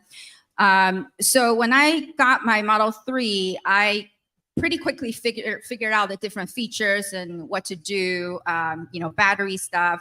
So I would try to be helpful and reply in the group, but I found out it was very tiring, because like you answer one thing, 3 days later, same question popped up again. So I thought, why not make a video, just like a short video, just teaching people how to use the car. And then when people ask, I say, hey, go watch this. So that's how my YouTube channel got started. And then I wasn't on Twitter or X or anything at the time. But then I had subscribers start telling me, hey, you need to get on Twitter because Elon's on there. And all the news are coming out in real time like that. So February 2019, I reluctantly joined Twitter. And I'm still there this day, but that's how I got started. I'm actually really thankful to be involved with the community, because I actually know these two ladies offline, personally, because of doing content and coming to meetups, and so it's great. That's beautiful. We're going to talk more about that, but I want to give Heather a chance to talk about your community, because yours is a little different. You speak, you speak another language. You speak to a community of the Chinese, the Taiwanese communities, right? That's right. So actually, yes, we got our Model Y in 2020. And at that time, it's like in the very beginning of the Model Y. And we start, because as I say, we kind of, it's a perfect fit for us, because photographer and like talking to people and thinking about, it's a perfect time. Like we stop doing nothing, but YouTube channel will be the perfect fit for us. So we start 2 channels, one Mandarin and one English. But the English didn't pick up really quick, because I think that a lot of content everywhere, and like we sharing English information. It's pretty easy to get it everywhere. But for Mandarin speaking people, they probably know a little bit, but they cannot understand all of them. But this is a niche, but it's kind of interesting that we starting this Mandarin speaking channel, and actually it's pretty good. And we hit up really quick. And right now we have 51K subscriber on the But it's really interesting, because I think for the Tesla, on the center screen, if you can change the language to Mandarin, you can even change the voice recommendation to Mandarin, and you can tell Tesla to say open the glove box, and you can use Mandarin, say 打开行李箱. It's going to open by itself.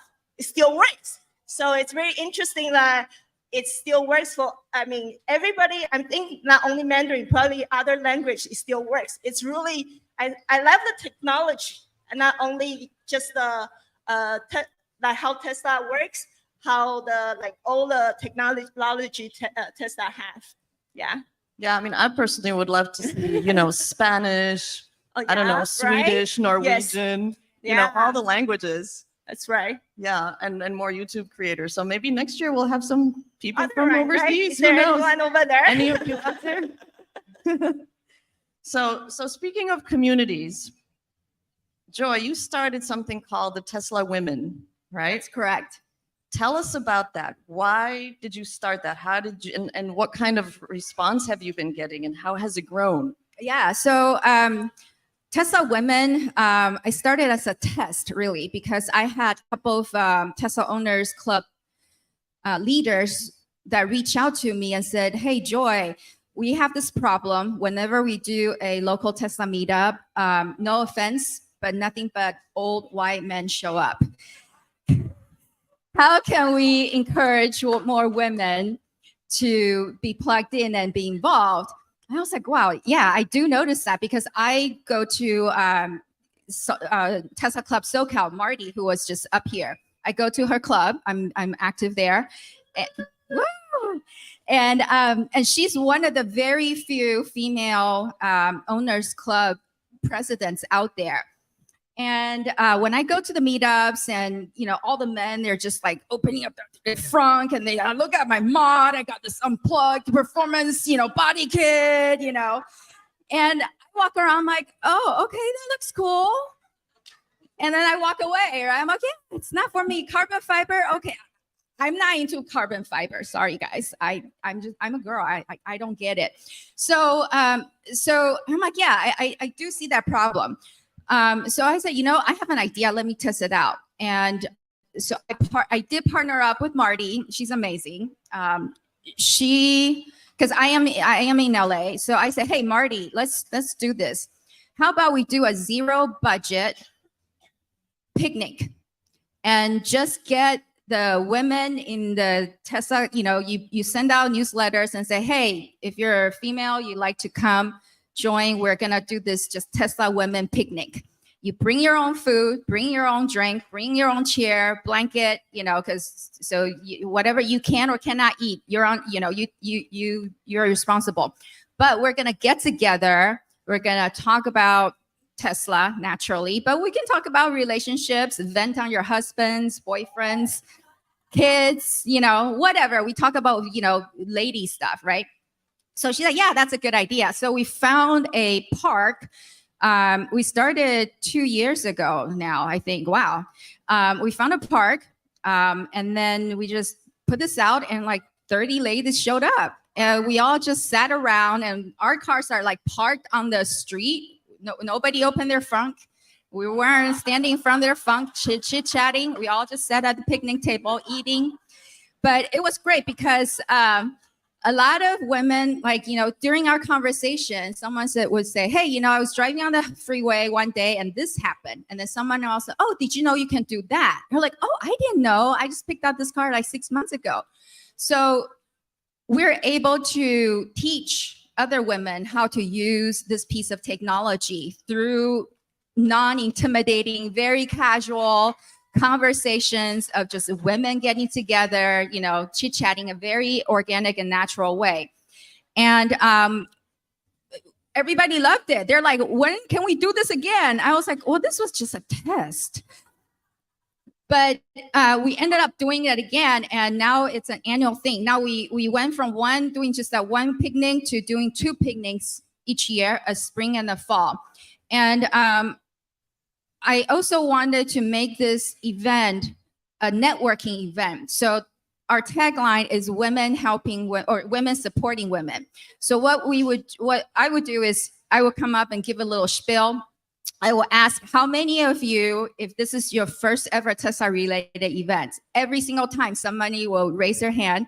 And then I will ask them, hey, did you know about, you know, these clubs? Say, yeah, I heard about it, but I just always feel so intimidated to go because I feel dumb.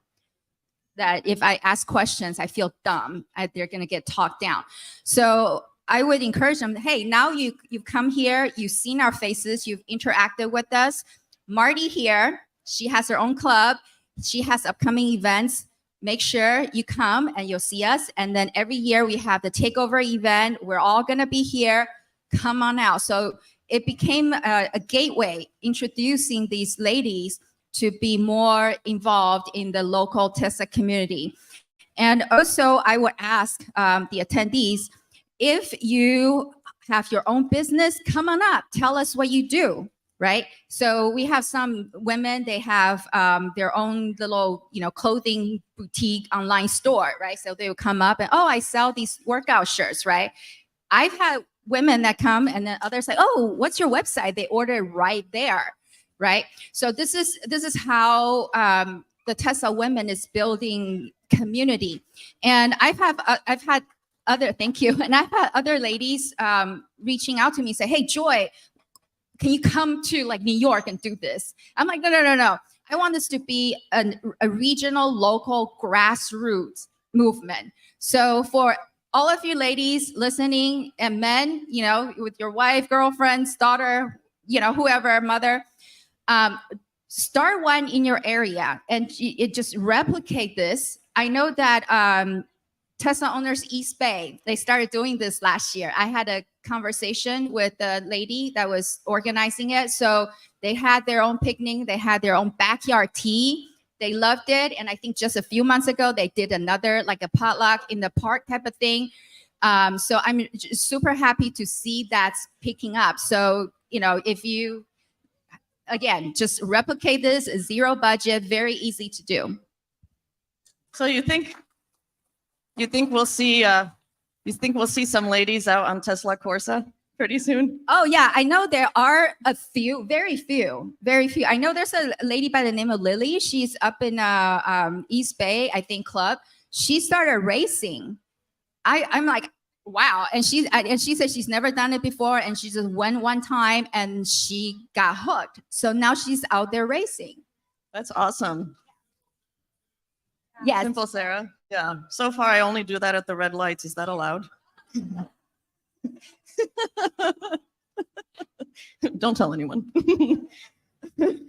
And Kristen, what can you add about that? What have you seen in your own work just about, being possibly more like an inclusive community, getting more different types of people interested in Tesla? That's a good question. I'm mainly on Twitter, X, but if you look at the statistics of who is on that platform, it's the majority of it is a certain age group. The majority of it usually is males, usually in tech. But as for Tesla, cars in general, like I think you'll see more men kind of gravitate towards it, but you do see women in tech and women more interested in this. And I've heard stories from different men about their wives, if they like it or not, or their girlfriends. I think there's some aspects of the cars that people aren't quite aware that are very beneficial, such as like you can't really leave the car with like a child in it. The car might notify you, like the dog mode. You can leave your dog in the vehicle. Sentry mode. I don't think some people realize just how all the cameras on the car, how protective this car is. Like if something was going to happen, you can go back and look, and it's very safe. And if you're paying for that monthly premium upgrade, you can look from your app at your car and everything going around it. So it's quite a safe vehicle, and I think it's very family oriented, especially for people that are thinking of things like that. But personally, as a mom, I consider this car to be a public health good, because like when I pulled in my Tesla into my garage for the very first time, and I pulled my admittedly beloved Honda Prelude Type SH out of the garage, guess what I noticed? No more gas fumes. The air was clear in the garage, and I'm like, this is a game changer. Never going to a gas station. That is so wonderful. Yeah, exactly. Heather, what do you think about this? So I would say, like, actually, I'm not a car person before I having a Tesla. None of us was. Right? Yeah. So for me, it's like, I know car from Tesla. I start loving because of course it's going to sustainable energy. So I think Tesla is moving the whole car industry forward. It's not only like Tesla, but lots of other car brand or even new car like new brand like Rivian, Lucid. Lots of electric cars coming out. And from my channel, I know about Tesla, I know about electric car, and get my interest to other electric cars as well. So I can know like, oh, what's the difference between, and actually how women like the car, how women pick the car, how women love the car. It's like we love the technology, we love the how like it's so easy. You can go to you can use it really well, and it's really, we love it so much. So that's how we compare the different cars, and people will love it. And that's how I grow up my channel as well, because it's not only Tesla, but more electric car information, and people love it because it's Tesla moving everything forward, but we see more different cars. Okay, I'm gonna do one more question because I see heads turning over there. We're standing between Nothing you to and see there. Maymas. Nothing to see there. There's nobody there. Nobody important. So, and you'll hear from her. But I want to close this panel with a look to the future. And I'm not talking just, is Tesla stock really going to hit $3,000 like they're saying? But let's look to the future, 5, 10, 25 years down the road. If we hit that point of no return in terms of adoption, right? EV adoption, and honestly, not just Tesla, but I root for Lucid, for Rivian, for any EV, so that we can finally kick this habit of taking dinosaurs out of the ground and dead plants and powering our world with those, because, it's kind of morbid if you think about it. We need power from the sun and the wind and hydro and whatever, and maybe even walking. I don't know if you saw that in Paris, they installed little wind turbines in a Parisian metro station in the subway. And every time you go through the turnstile, you generate 1 nano sliver of electricity. Like, things like that are absolutely brilliant. So I want to know from each of you, where do you think this Tesla movement is going? Is it just pulling everybody in? Because, right now they have no choice, right? But to follow Tesla's lead. How do you see that as a human being in the world? Never mind men, never mind women, but as a human being really at the forefront of this movement. I think it's great. I mean, what Tesla is doing is something that the other industries haven't been able to do. I think like you said, they're making the auto manufacturers, they're having to get on the ball game. They're so far behind. They're like what, a 6 to 8 year behind Tesla. So I mean, Tesla is more than just a car. It's energy. It's if you got the solar, we've got the FSD, we've got the computer. They're just leading everywhere, and Elon keeps on integrating, incorporating, and cross-using all the different the companies kind of integrate into each other. So I mean, it's just the way of the future. Tesla is the future, and like Da Vinci 2-bit was stating before, like it's going to be the best manufacturing in the world, like no doubt. That's where I see it going, and I think they're basically, they have redefined the driving experience. They have redefined the mobility experience, right? Like, so if you like to travel, road trip, anything like that, it is such a pleasure. Like, I remember driving my little Toyota from LA to San Francisco, and every time I'm going up the hill, I'm like, come on, you can do it. And now I'm just like, up the hill, straight, 80 miles an hour, torque. Yeah, we love torque. Tesla Joy, what do you? Our time is up. I know everybody wants to see May, so I actually echo everything that they just said. Same here.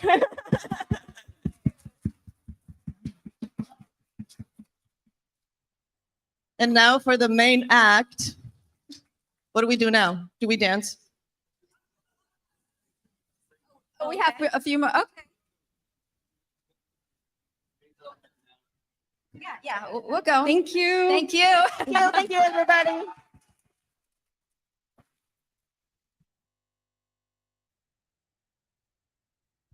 With everything from carbon fiber wheels to upgraded interior accessories, this year's presenting sponsor, T Sportline, has you covered.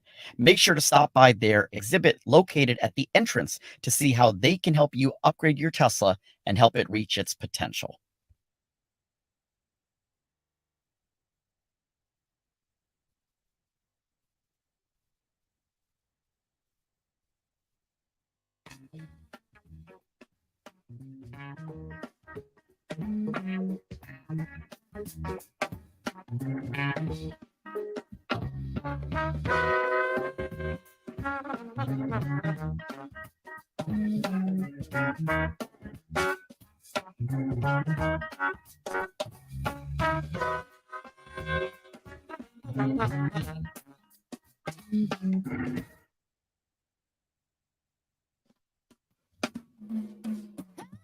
Been 48 hours since I last felt your power and the pressure of your voice in my ear.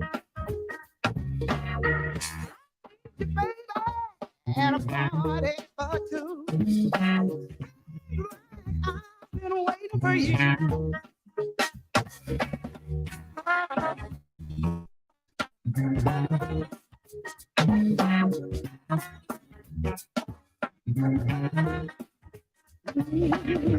Can't wait till we meet. You got lips that's sweet. It's magical the way you move. Just a blink of your eye, and you got me hypnotized. And you know how to get into the groove.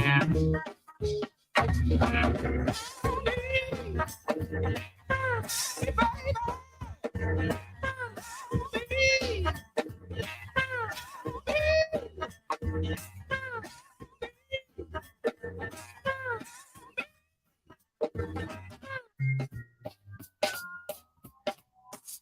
Ain't you got my number?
Why don't you come?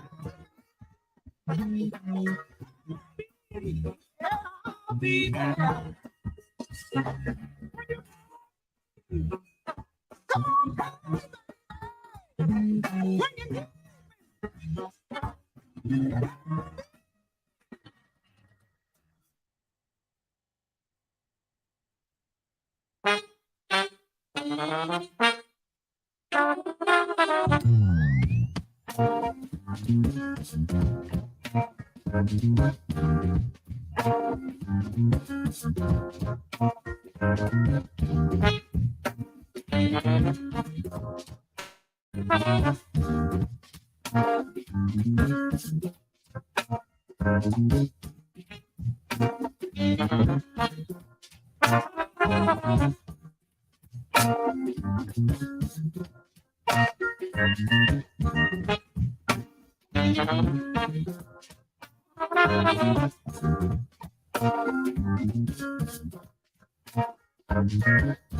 What she said, forever.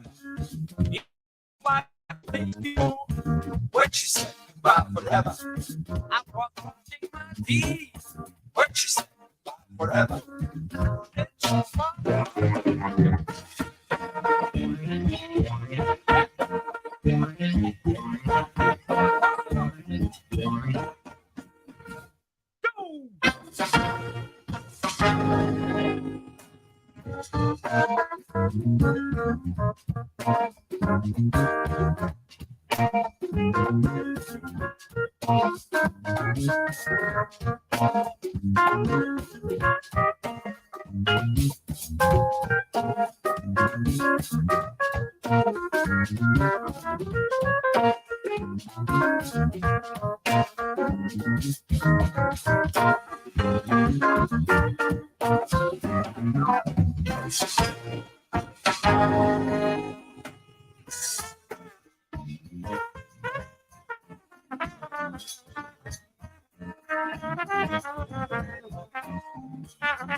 When she said goodbye forever. When she said goodbye forever. I was washing my feet. When she said goodbye forever.